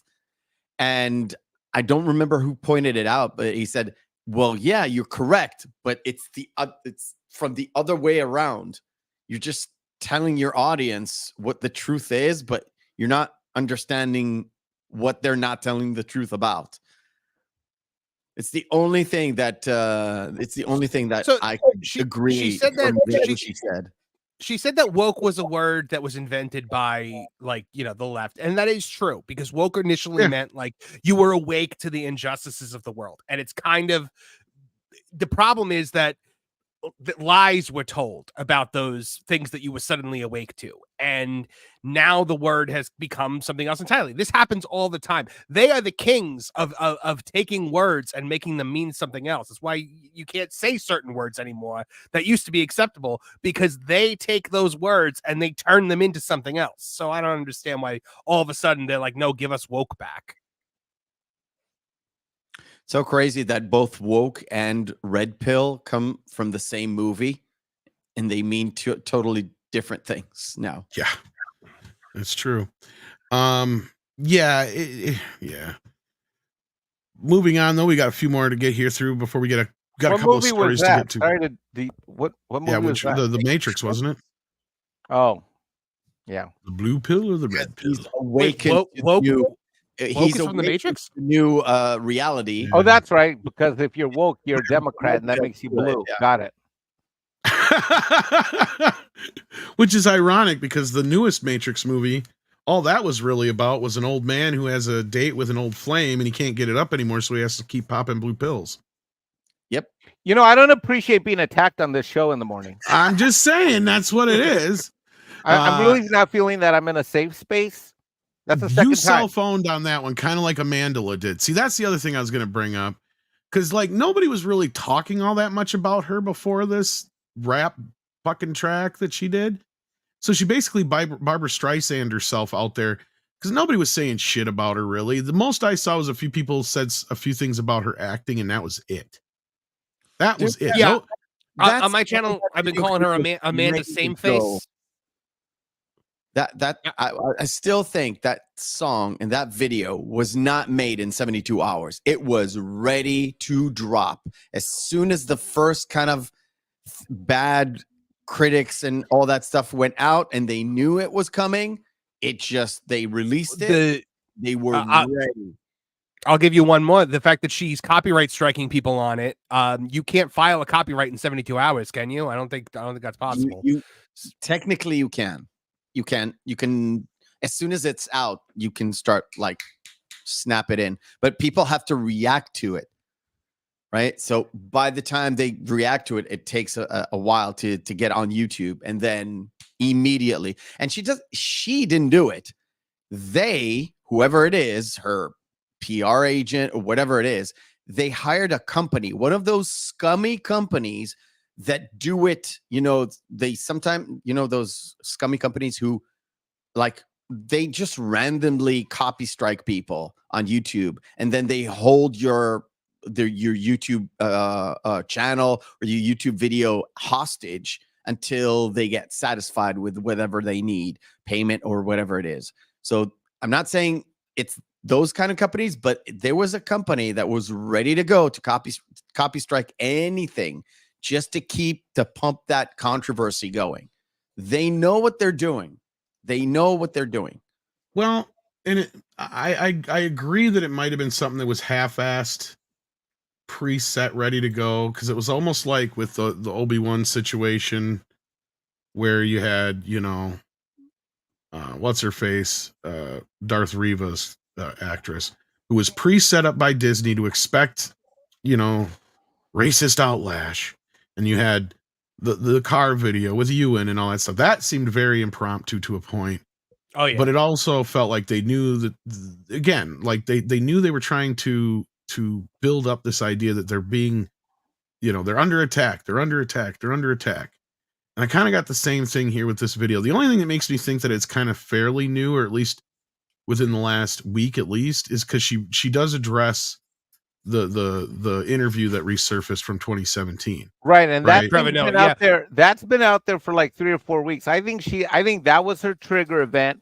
She's been working on this day and night for the last 2 or 3 weeks since because you guys got to remember the pre-hate for this started with everybody like Chris Gore that got all of this stuff. So all of us have been on her radar since a week before it actually hit the air. She's had plenty of time to work on this shit.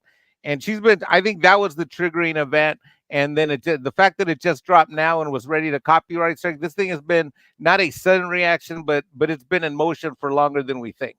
Look, Amanda Same Face, as I like to call her, because she makes the same face. 2 characters, 1 actress, 1 facial expression. She has now cemented herself with this video in the company of other greats like Brie Larson and Rachel Zegler. Like she's going to now fizzle out because she is just pure unadulterated rage bait. And honestly, I agree with you, Marvin, but I'd even take it a step further by saying she's gone above and beyond. That's true. Brie Larson never had choreography to her outrage. No, and she didn't do a diss track. Tom, I think you bring up a great point. Whatever happened to Reva Lightsaber chick? Remember her? She just completely disappeared. Yeah, I think Tom. I think you're 100% on point. I think I thought Reva was going to be the next big Disney fucking. Well, the Jedi reason I say saber that is person. because she's doing this on purpose. And it's like, okay, it was one thing to do a video. It's one thing to go out there and do kind of an interview and say some things or let the media spin your words like they did with Rose Tico. In this case, or Kelly Marie Tran, I should just refer to her as her actual person name, not her character name. But regardless, in this case, this bitch went out and picked a fight. Sure, a video resurfaced from back in the day, but guess what? It's still relevant, right? It's not like it was, because I actually brought this up about Ziggler. And I hate to say it, almost had to stick up for her half-assed in this situation. And that's why we kind of forgot about her for a point, is because a lot of what she was commenting on wasn't directed towards people. She was just commenting on the hubbub, the controversy, and I kept reminding people that she was saying the exact same thing that Gal Gadot was saying, but nobody said shit about Gal Gadot, right? They were sitting right there in the same fucking interview saying the exact same goddamn thing, but everybody keyed in on her. So that being said, her response to that, whatever, at least she wasn't directing her ire at people. This bitch come out and did a flat out diss track on people. Because guess what? I didn't give a shit. I still don't give a shit about the Acolyte. I don't give a shit about this actress before, but now she's on my fucking radar because she's out here doing what she's doing. And she's sitting here so bored of the discourse. Bitch, you're sowing discourse.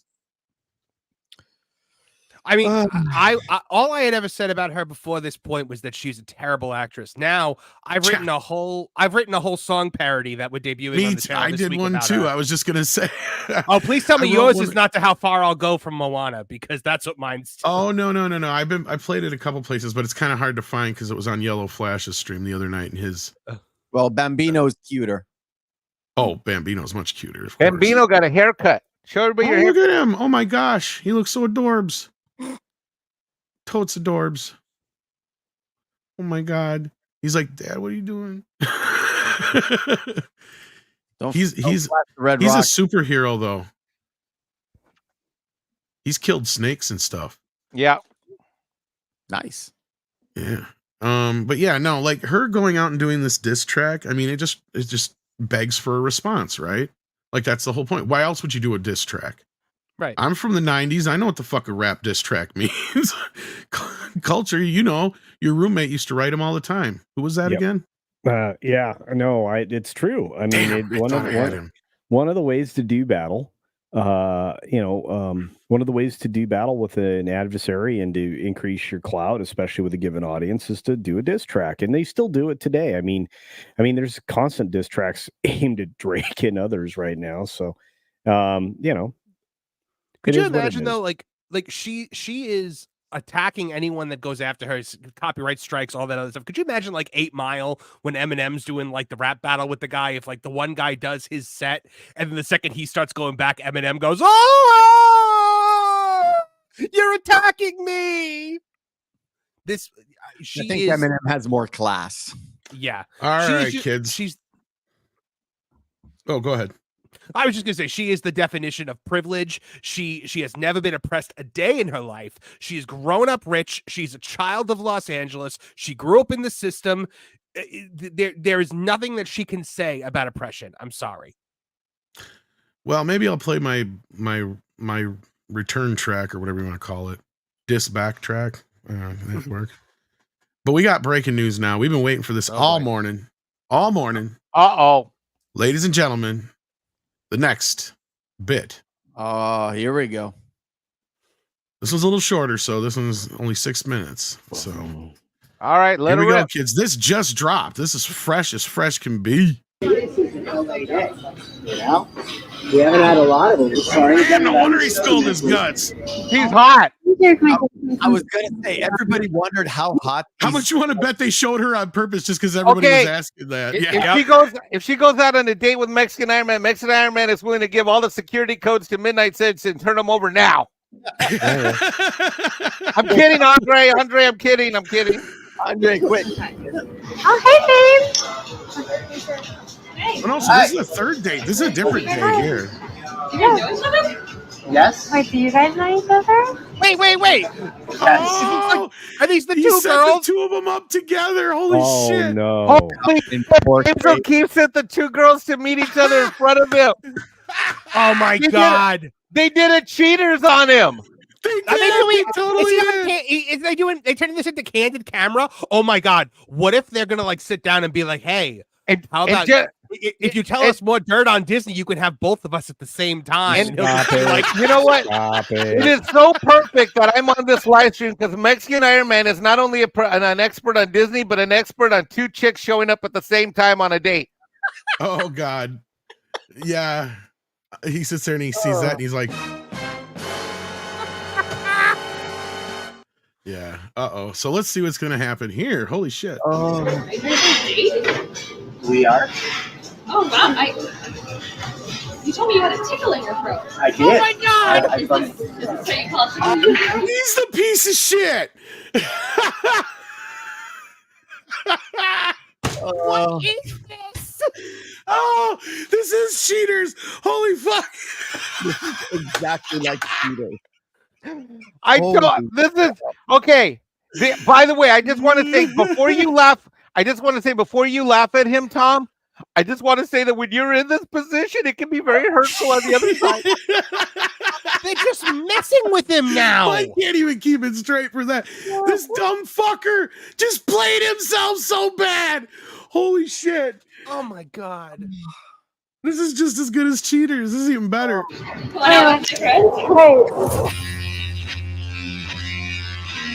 Here comes Joey Greco. Sorry, James O'Keefe. Oh, is he about to you're on candid camera? Michael Giordano? Maybe. Do you work for Disney? My God. I'm not gonna. Is this you right here? I'm not. So you are the vice president of the Walt Disney Company.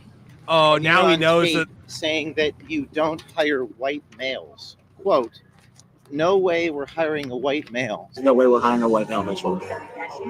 Sir, are you the vice president at Disney?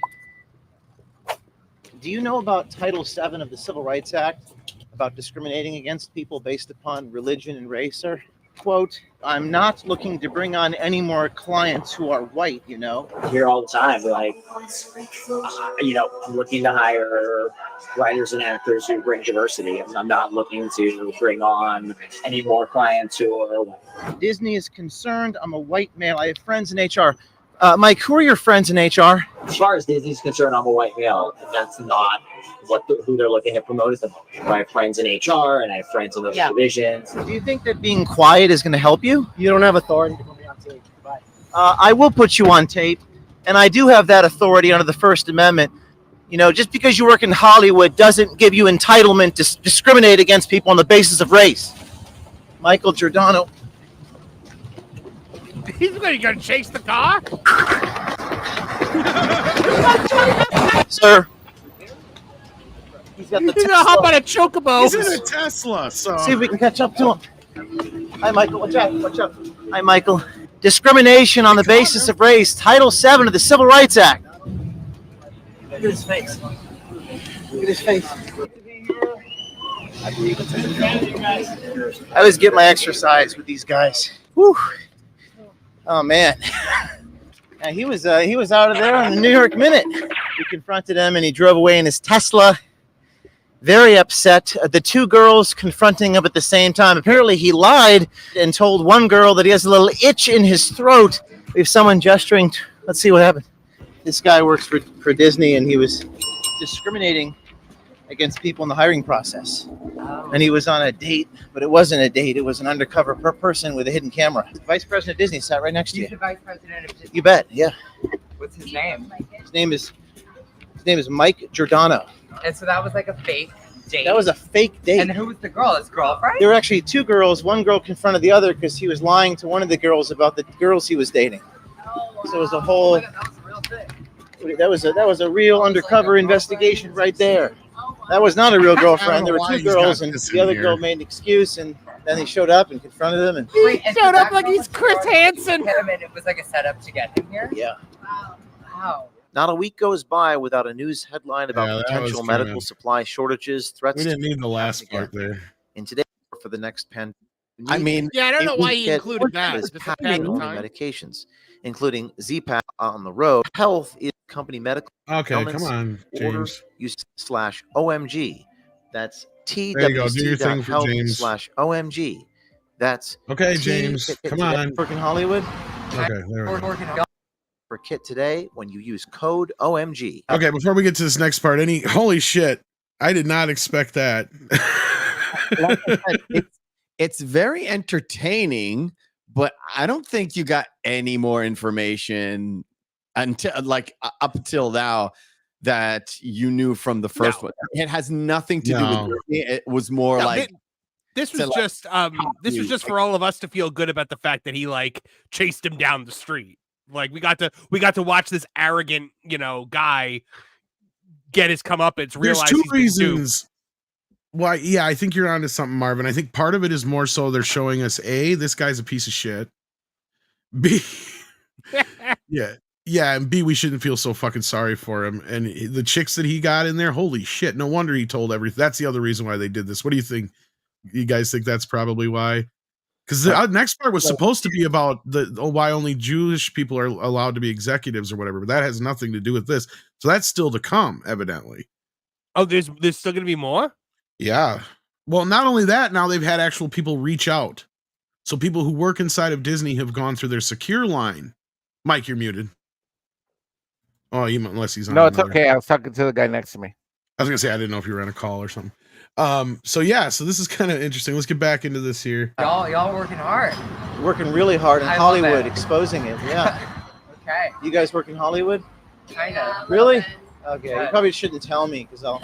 Yeah. Have a good one. If there's any fraud you're committing, just be careful. Okay. Y'all are sick. Underage? Yeah. Oh, geez. That's not a bad idea for the next sting, right? Saving the In city. Hollywood? Saving the city of Hollywood, one at a time. Check it out. Yes. Have a good one. OMG, O'Keefe Media Group. These people are like, get out of here, please. Check it out. All right. Saving the city. You heard it here in Sunset Plaza in Los Angeles at the Le Petit for exposing the discrimination. He ran away in the Tesla, almost ran over your foot. You had to be real careful. He's not a happy camper. Stay tuned. Disney Part 1, Part 2, and 3 coming out soon. There is no cow too sacred for O'Keefe Media. Stay tuned. So he's promising a couple more parts. Oh, this guy, Vice President of Disney, was. This is a promo. Oh, really? Yeah. Yeah. This isn't the part 2. This is the How you promo. doing? So this is just a promo, Oh, yeah. you're This big is a fan? promo. I didn't know we had fans in LA. Yeah, Nice to see you. How you doing? James.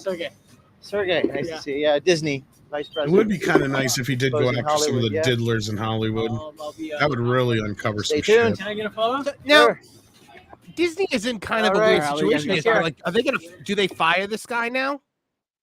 Well, he is on a 30-day leave of absence, and he scrubbed his.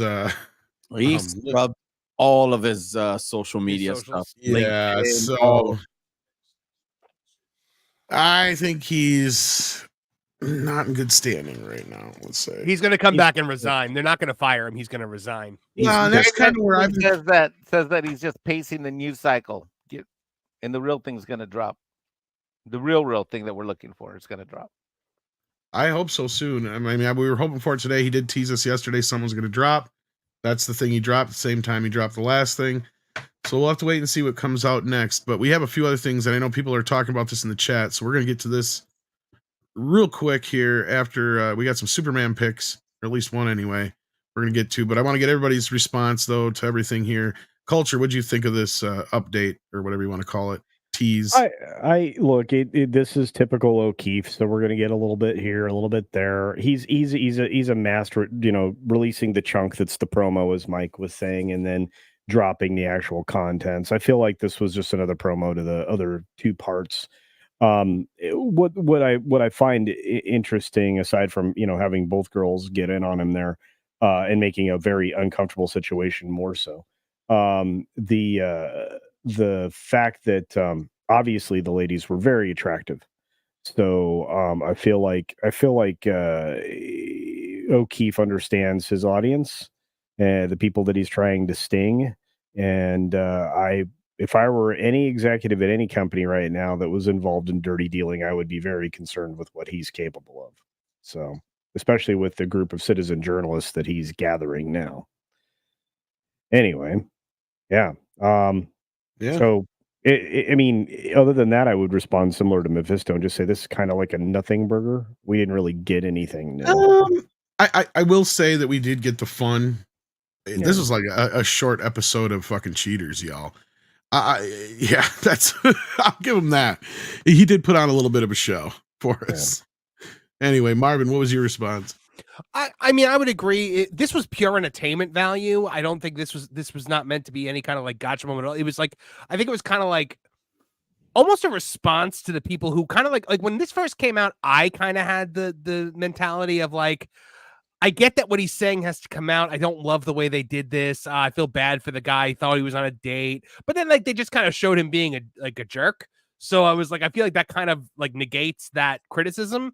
And it was just really funny to watch him run away like that. And yeah, it was kind of just more of a gotcha moment than an actual. There was no substance to it as far as the story that they're trying to tell here. But I think, how could you not watch that and have a little bit of fun?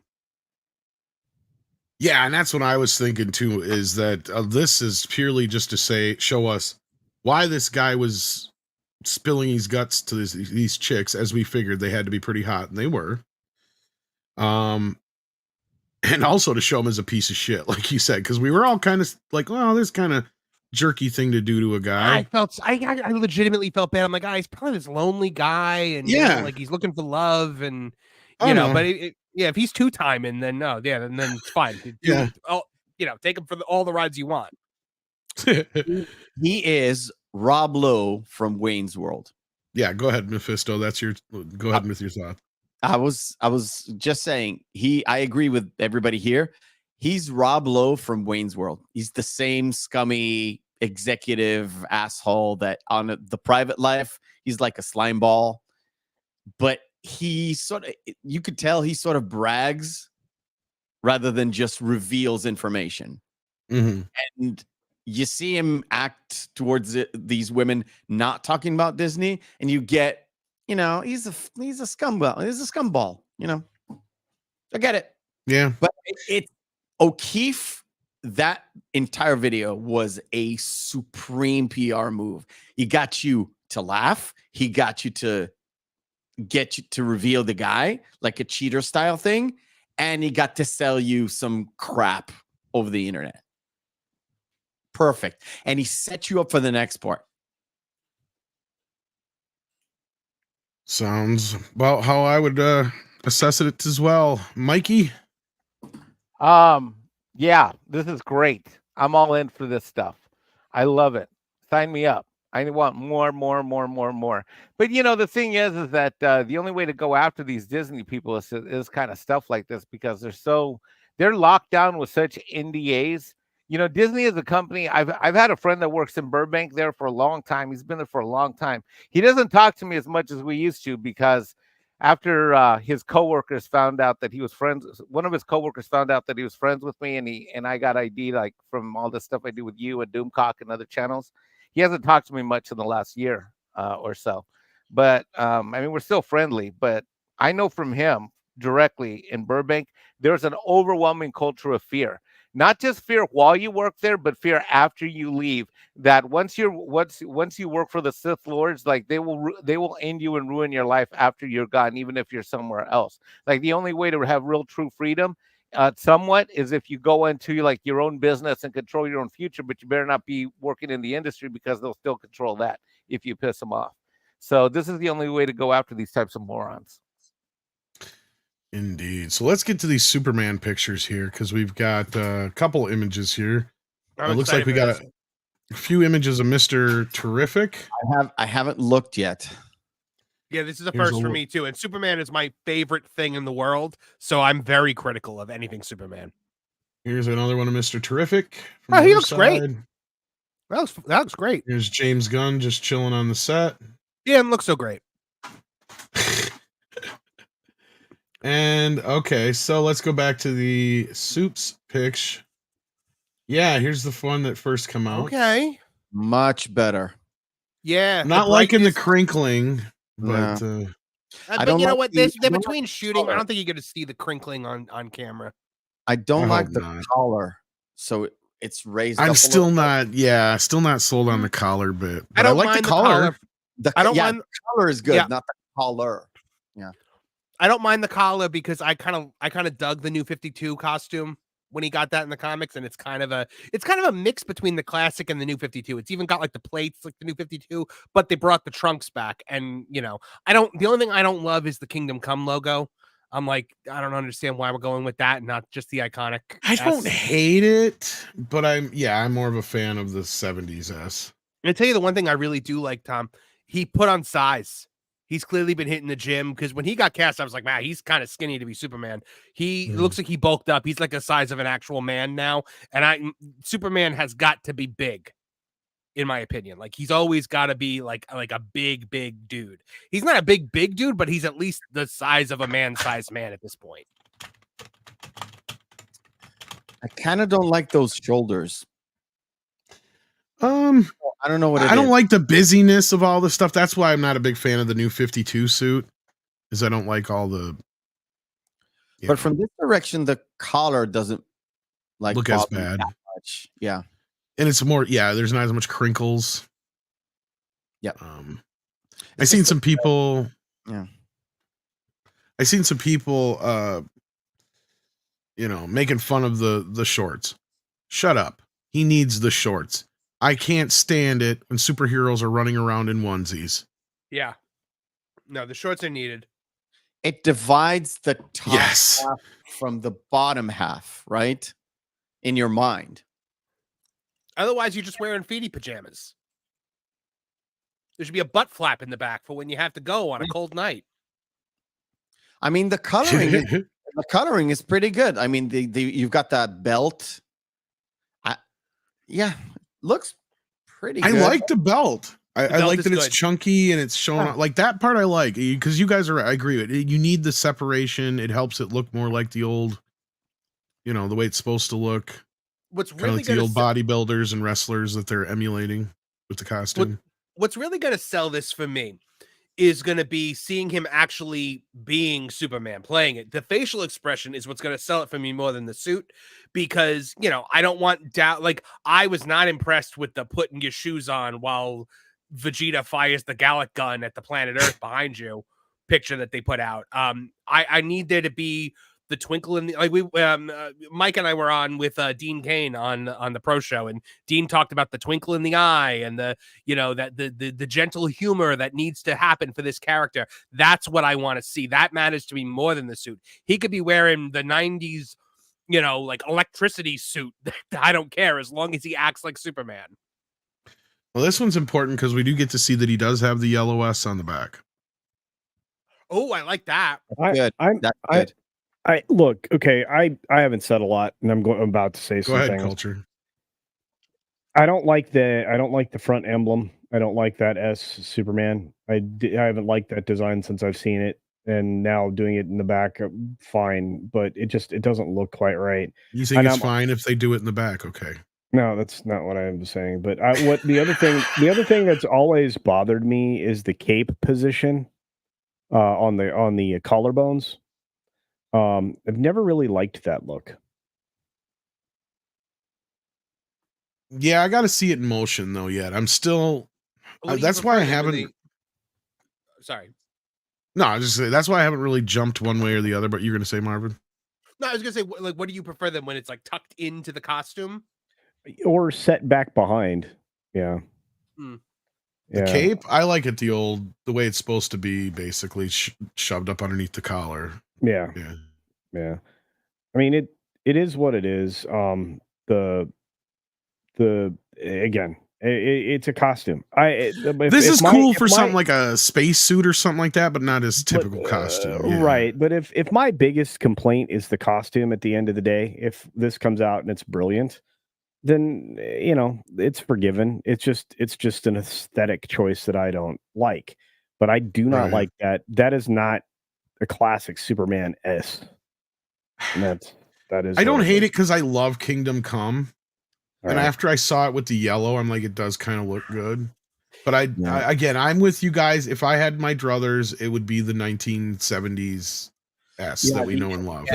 jumping Yes. jumping to the Kingdom Come thing, right? It reeks of Batman versus Superman when they jumped right to the Dark Knight Returns suit, which was the biggest mistake they made, was trying to tell the Dark Knight Returns as your first Batman story. That's the last Batman story.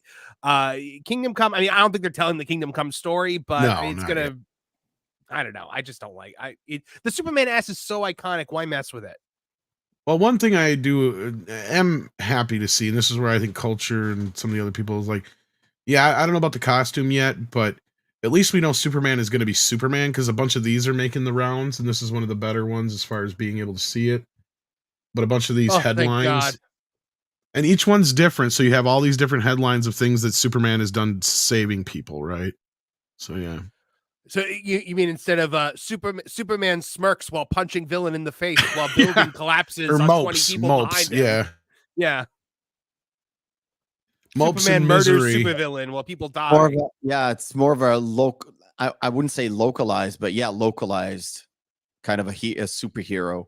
Even though he's global, but he does act and do stuff, heroic stuff in Metropolis, saving 20 people there, taking a cat, taking a cat off the tree. Like simple things. Don't have to be grandiose, especially on your first movie out. If you want to reboot everything and bring it to the modern audience, take a look.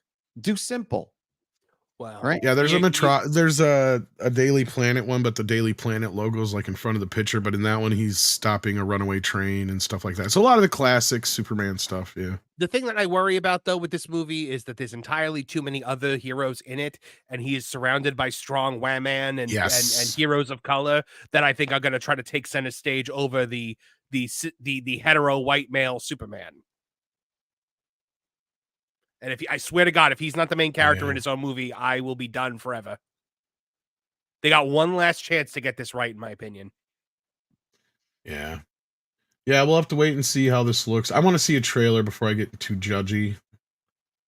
I do like the colors, though. The colors really are giving me, especially considering how that first picture looked, like you brought up, compared to this, seeing it out in the sun in the bright light like that.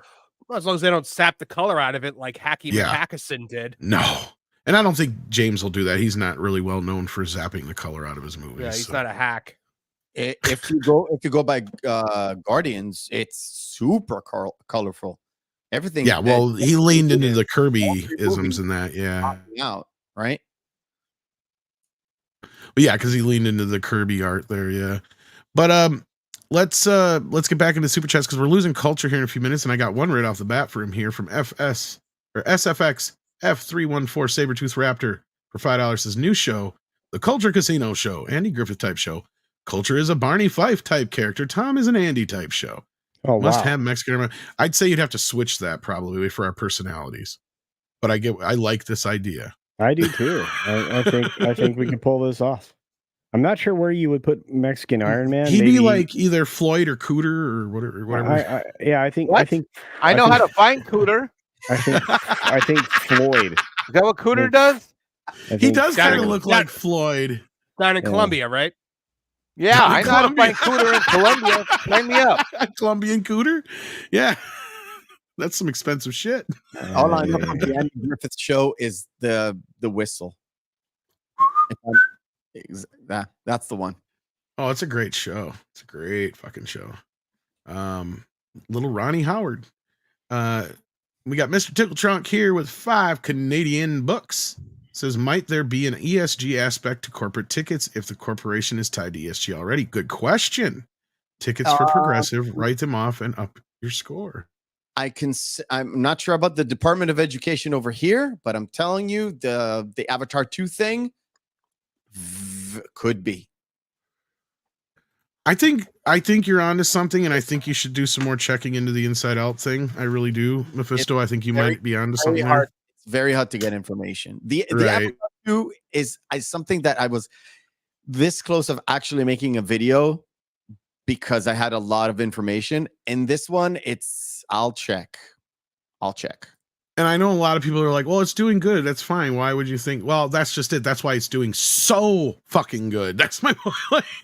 Like an average, it probably should be more closer to like 500 million than 700 million total is my point. But again, I'm not trying to shit on it. I'm just saying that it is awfully fucking sus. Mr. Tickle Trunk sends in another toonie.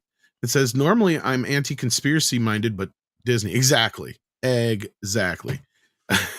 And I don't know if you kind of caught that earlier, Mike, when you were on the road or not, but yeah. We were talking about the Inside Out box office. I may have missed it. Basically, Mephisto had pointed out that his kid's school had taken, what was it, the whole school or just the entire class? It's Inside Out 2. Middle school, so it's 7th, 8th, and 9th grades. The whole school went to it's like one day before they finish, so it's basically nobody studies. They just send them all to the theater and gave them free tickets to go see Inside Out. Holy shit! I missed that part. Yeah. But you know, a buddy of mine told me that they did something like that years ago with Black Panther and then Marvel. And that's what we were comparing it to, is Captain Marvel and Black Panther and so shit. it's probably pretty institutionalized at this point because we know that kind of thing has existed for a fact. So, and like I said, I did one call to a friend who has a daughter the same age, and he said, "Well, yeah, my daughter went to the theater over there, like that one town over." So here's how that tax scam works. The way that tax scam works is that Disney writes it off as advertising and marketing and promotion, takes the full value of it as a donation, and then the nonprofit that they give it to that hands out the tickets doesn't have to claim it as income, and it ends up being income tax free because it's for charitable and educational purposes. Wink, wink. See, total fraud. See, Tom, I said exactly the same thing. It was like treat it as some sort of a write-off. And it works well for them. It works well with the theaters they're working for. So big, like chain theaters over here. It's the same deal. Yeah, Disney gets, imagine this. So not only do they get to report the sales revenue, right? So essentially they're taking money. It's like this. They're taking money out of their own pocket to give to this, to give to this entity to buy tickets. Then they get their split, but they got to write off all of the costs. Yeah. Wow. Yeah, so this is something actually I think Pro and those guys should also dig into a little bit. Maybe. Yeah, they should dig into that. That means I would guess that probably 10 or 30% of all the ticket sales are horseshit. Well, that's where I was saying. Like, I can believe it's done about $500 million in sales, but that other extra 200 that it's at right now is making me wonder. And this is why I said I think Black Panther did above and beyond what they were expecting. And I mean, we kind of seen what that did. Like Black Panther 2, I think most of that box office was that kind of crap helping boost it up. So I think there's something to that, and I didn't really even realize that until Mephisto brought it up this morning. I'm like, that makes a lot more sense than you'd realize, and yeah, y'all are on the same page as me here. For the most part, it's not like the movie is not good. No. Critical thing. It's just that it's so weird that okay, it's good, and like even top YouTubers like it, but it doesn't seem to have a long-lasting impact after everything is said and done. Although Disney can claim we have $1 billion movie. Yep. They have the biggest hit of the year. And that's what they've been running with this so far. Is this the biggest hit of the year? Biggest hit of the year, biggest hit of the year, biggest hit of the year crap. And side motivation, Mr. Tickle Trunk said conspiracy. How about we beat Despicable Me on the summer box office after everything is said and done? How about that? They're going to want to, that's for sure.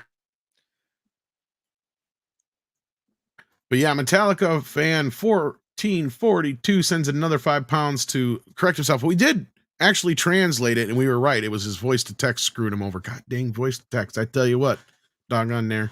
Says, sorry about my last super chat. No worries, brother. No worries. Use text to speak. Ghost right here, right now, is a concert by the band Ghost, only in cinemas for 3 days. Yeah, and Culture looked that up, and he was impressed by the numbers. So yeah.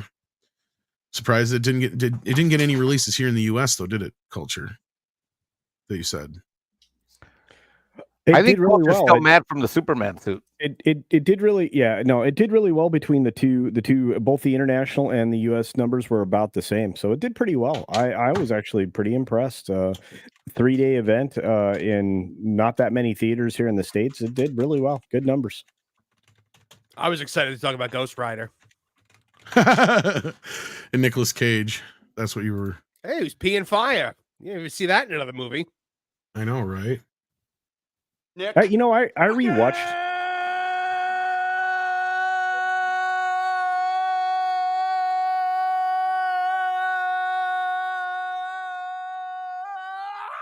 Whoa, Cage! What the hell was that? Yeah, that was from The Unbearable, like his one movie with Pedro where he played himself. The unbearable weight of massive talent. That. Yeah, and no, let me say this.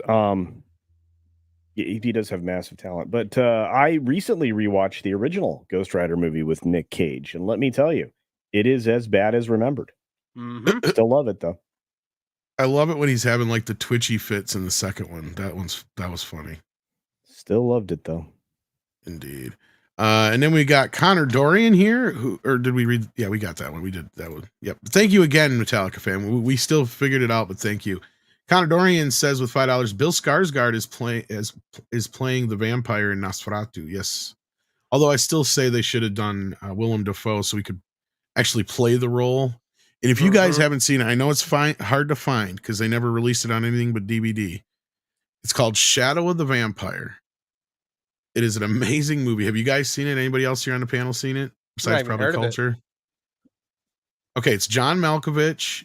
It's Willem Dafoe. It's about the making of Nosferatu. Oh, I have seen it. But the catch is, I have seen is that Max Schreck is an actual vampire. What's this called? Really good. It's called Shadow of the Vampire. And one of the best scenes in it, he's like, John is freaking out. He's like, why the fuck did you eat my director of photography? Why didn't you eat somebody I didn't need, like the script girl? I'll eat her later. That's like one of the best. So it's kind of a quasi very dark comedy in a way, but it's also like it legitimately kind of takes the idea, because for years everybody kind of went with the rumor that Max Schreck really was a vampire because he didn't have any real credits and he just disappeared and nobody ever could figure out anything about him. And so there was rumors for years that he was this actual vampire type guy. So they just kind of run with that idea, basically. And it's, when you said Max Schreck, I thought you were talking about Christopher Walken's character in Batman. Well, that's where he got the name. That's where, I was like, does he not know Christopher Walken's name? And he's just like, oh, Max I Schreck. am the Nosferatu vampire. Suck your blood till you die. Then you come back to life. It's okay. It doesn't hurt much. That would be interesting. I would love to see Christopher Walken as a vampire. I think we missed out on that at some point. You know what? I never knew I needed him as an orangutan, and then Jungle Book happened. And then I realized, no, I didn't need him as an orangutan. I'll bite you. Is it available on digital though? Cool. I'll have to check that out because at least it's probably in HD. Thanks for the heads up, Mike. I appreciate that. Let's see here. Where did we leave off? What was that? It might be on Tubi. You should check. Oh, that's a good idea. Let's see here. Did we have any more for culture? Because I know you got to get rolling here. Yep. Or how much time you got left? -8 minutes. Yeah. Okay, so we're gonna let you roll. Yeah. We're gonna let you roll because I don't see any more for you. All so right. thank you for being here, Culture. As Thanks, always, everybody. your box office insight is bar none. It is small. Yes, I gotta go. See you guys later. Have a good one. Take care. Ooh, and B-Man has it in 1080p. Nice. That's one I wish Kino Lorber would release. It's like that seems like right up their alley. Yeah, so let's keep going here with the super chats. We got Accident Seller who sends in 50 Norwegian krone. It says, Mexican Iron Man, I loved you in Pisney's The Taco Light, The Power of Juan, The Power of Stru, The Power of Fanny. Thank you. The sequel is coming out soon where I will hold up a tortilla, the power of 1 tortilla, the power of 2 tortillas, the power of 8 packet of tortillas. And you add some, and you deep fry them and it makes chips. Yeah, but you can't do that, Tom, because you are in a new health plan. Is the power of two tortillas? Is that kind of like that taco from Taco Bell where it was the hard shell and the soft shell was wrapped around it? Because I will well, say, that as I was- like to tell the ladies when I go out, the as I crunchy- like to tell the ladies when I go on a date that Double decker. if they're sexy, they can turn my soft taco into a hard shell, if you know what I mean. The double decker was my go-to, Marvin, until the chalupa. Then the chalupa is good stuff. Ruby Hoove gifted another membership. Holy cow, thank you so much, Ruby Hoove. And sends in a $2 super chat to say Mexican Iron Man is not a YouTuber. That is some brilliant knowledge here, and I appreciate Ruby for not falling for the fake news. Thank you. Accident Seller sends in another 20 Norwegian krona, says Amandla did interpretive fish dance in the video. Is that what that was? I thought she was having like one of those spasm thingies. Like she's epileptic. I didn't want to make fun of her. I think that every fish in the ocean right now is offended. They're like, oh, you Like, motherfucker, accident I can dance better than that. Thunderstorm sends in $4.99, says, I wish Disney put all this effort into writing story for their films. Yeah, no shit, right? Mr. Tickle Trunk sends in 5 Canadian buckaroos and says, I'd bet Amandala's video was just registered in the copyright system a couple days after it was put online, and the strikes are automated on YouTube. Well, first of all, they're claims, not strikes, so let's be clear on that part. It was a company that was claiming it individually. It was not on behalf of her, I'm sure, because that's where a lot of these artists were. Yeah, Pro called it a trap. He thought it was a Oh yeah, there's a trap element to it. I'll agree with that. Clearly, she knew what people were going to do. She knew we were going to talk about it, and their people went after it. I'm not saying she directly ordered it, but there's some of these companies, that's exactly what they're set up for. Like my buddy Greg over at Fanzine, he's trying to figure out now. He got a fucking strike on a video. He didn't even play the song. He's just talking about it. Oh my God. Yeah, and this company is so bad with the artists that they covered. Brian Adams happens to be one, because he was just asking, where is the music video for Everything I Do It For You? Because I actually was the one who pointed it out to him. Like, the music video has been completely scrubbed from the internet. You cannot find that music video anywhere. Wait a minute. She's not standing behind the quality of her work?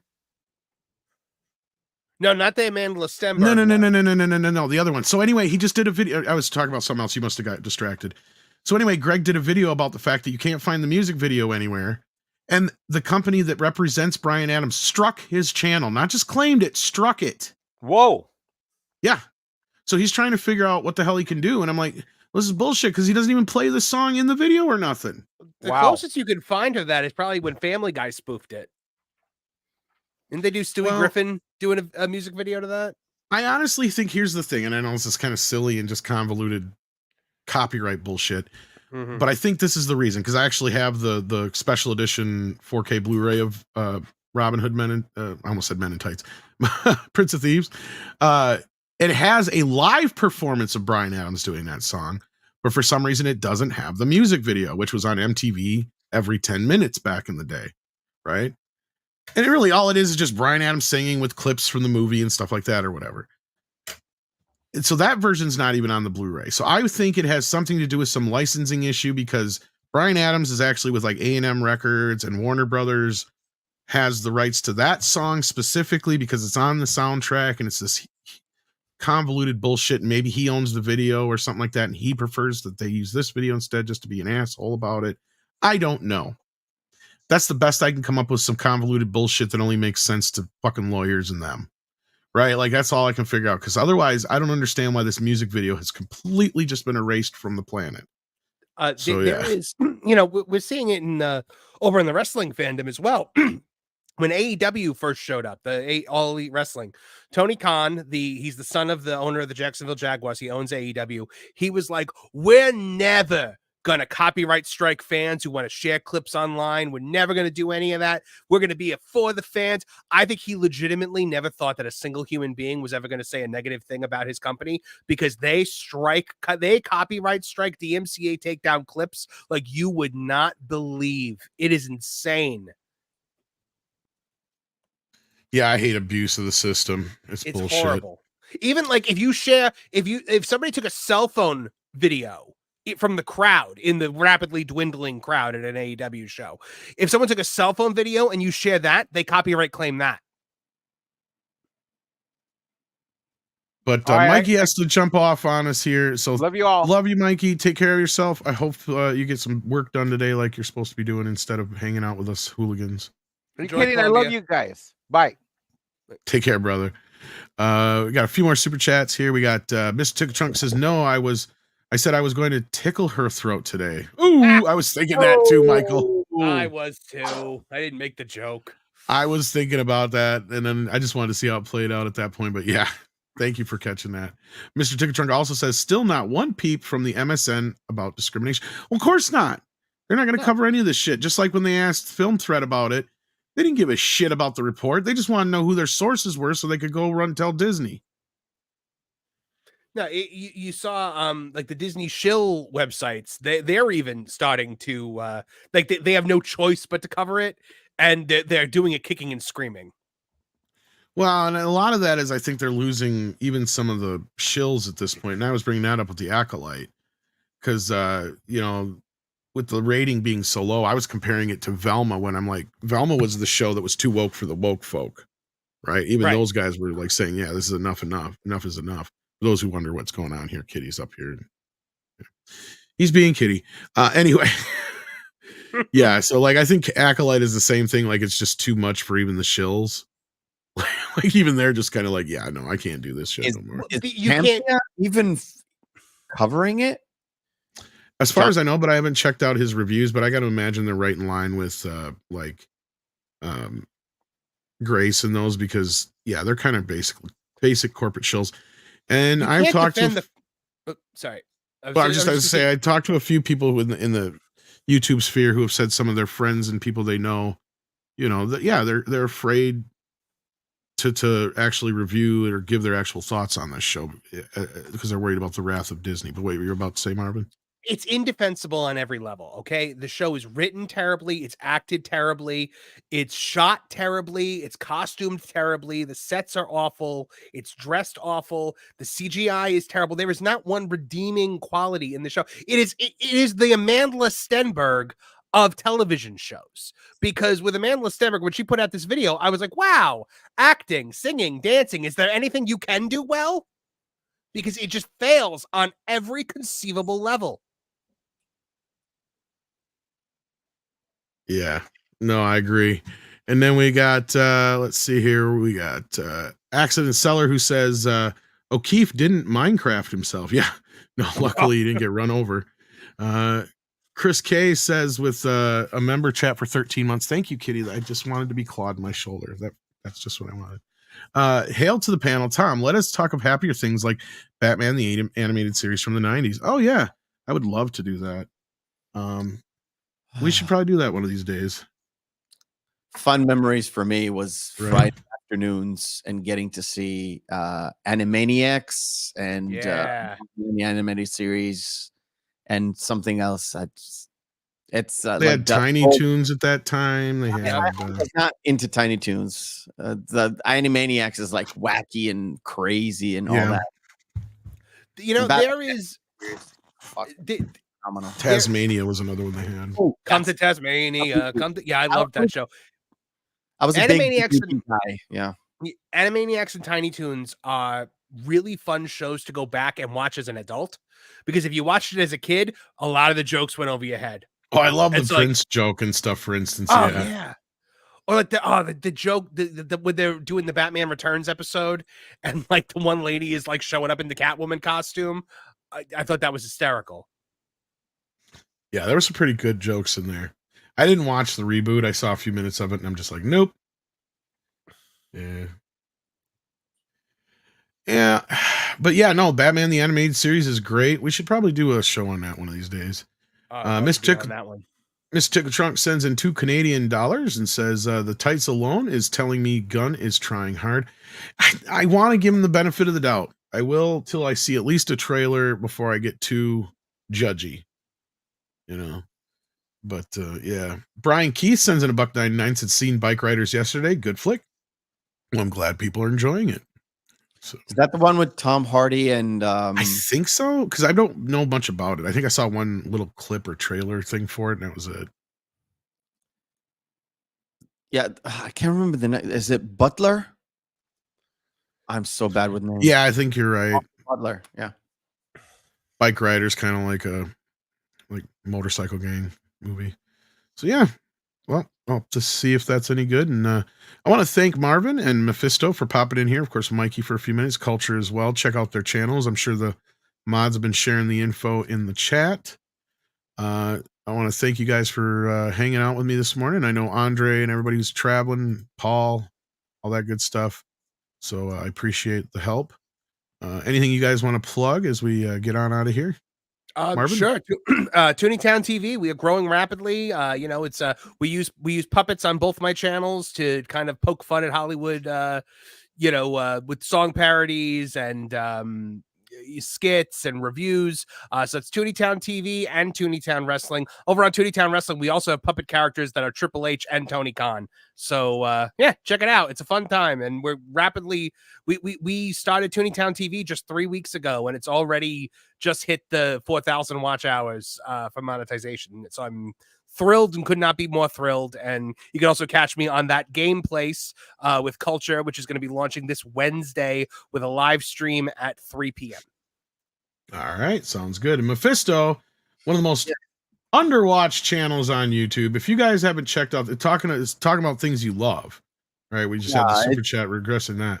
I've completely stepped away from anything culture war or any like breaking news and all that stuff. So I'm concentrating on just reviewing movies, whether I like them or not. I just going back to the past, some new stuff and mostly old stuff. And every single week, Saturday, 3 p.m. Eastern, 12 p.m. Pacific, the Real McCoy podcast is not really a podcast. It's more of a show where we just pick a movie. We tell you in advance which movie it is. And all we want is for you to check it out. If you watched it before, good. If you haven't, even better. And we'll just break it down for you, talk about it, talk about the movie making and all that good stuff. Just we're trying in this bland and ragey YouTube to be some sort of a positive way. I know it's not the best thing for YouTube to stay positive, but I can't do it. I can't really do like all negative stuff. It's just eating my soul. But just before we leave, I wanted to say something really nice because is it a day ago or 2 days ago? I'm on the other side of the planet. So the Clobby Memorial thing really got me thinking is guys out there. I know there's a lot of people watching. Please, if you have someone that you love that you didn't say I love you in the past week, just out of the blue, either call them or just turn to them and say, I love you, and just give them a hug, right? It's important. I agree. And thank you all once again. And we got ActionCom sending in a last minute super chat and says, Marvin, you have baloney in your slacks, don't you? Well, I am zany to the max, so probably. Zany to the max. Awful Wrestling. Well, that's a new name. No, he's one of my co-hosts. He's one of my he's one of my co-hosts. He's on Toonie Talk Wrestling with me on Tuesday nights, and then we do Toonie Talk TV on Wednesday nights. So well, he doesn't say anything about Toonie Town Wrestling, but he says Toonie Town Reetling. Give it a watch. Yeah, he needs the Oxford Dictionary a couple times. We have like a graphic of like Oxford Dictionary written by Awful Wrestling in our group chat, just because he's the king of typos. But I love him. Marvin, are you covering the fact that D-Generation X is taking over WWE? Oh, brother, I got a Triple H puppet. That's all we talk about. Oh, Lord. Every episode, he's like, Sean! Like he's calling off screen. Back when I still watched wrestling, Hulk Hogan was good for the first time. Oh. That's how long it's been. That was a while ago. Yeah. So, yeah, I'm an old guy. With that, let's get out of here. Thanks again, everybody. I want to say thank you to all the guys out there in the chat. I see 6 coming in here, all the mods for all the stuff you do. After the show, Pro is going to be going live. So I got the link here, I believe. The background, I think the Espanol boys are they doing something today or no? I don't think so. That's Wednesdays. But so Pro is going to be going live. I don't know if I'll be on the show or not, but here is the link in the chat. Check it out. He's going to talk about the O'Keefe stuff, obviously. So head on over there for Pro's take on the James O'Keefe stuff. And as Andre would say, it is time for Koalas in the Rain. Koalas in the rain.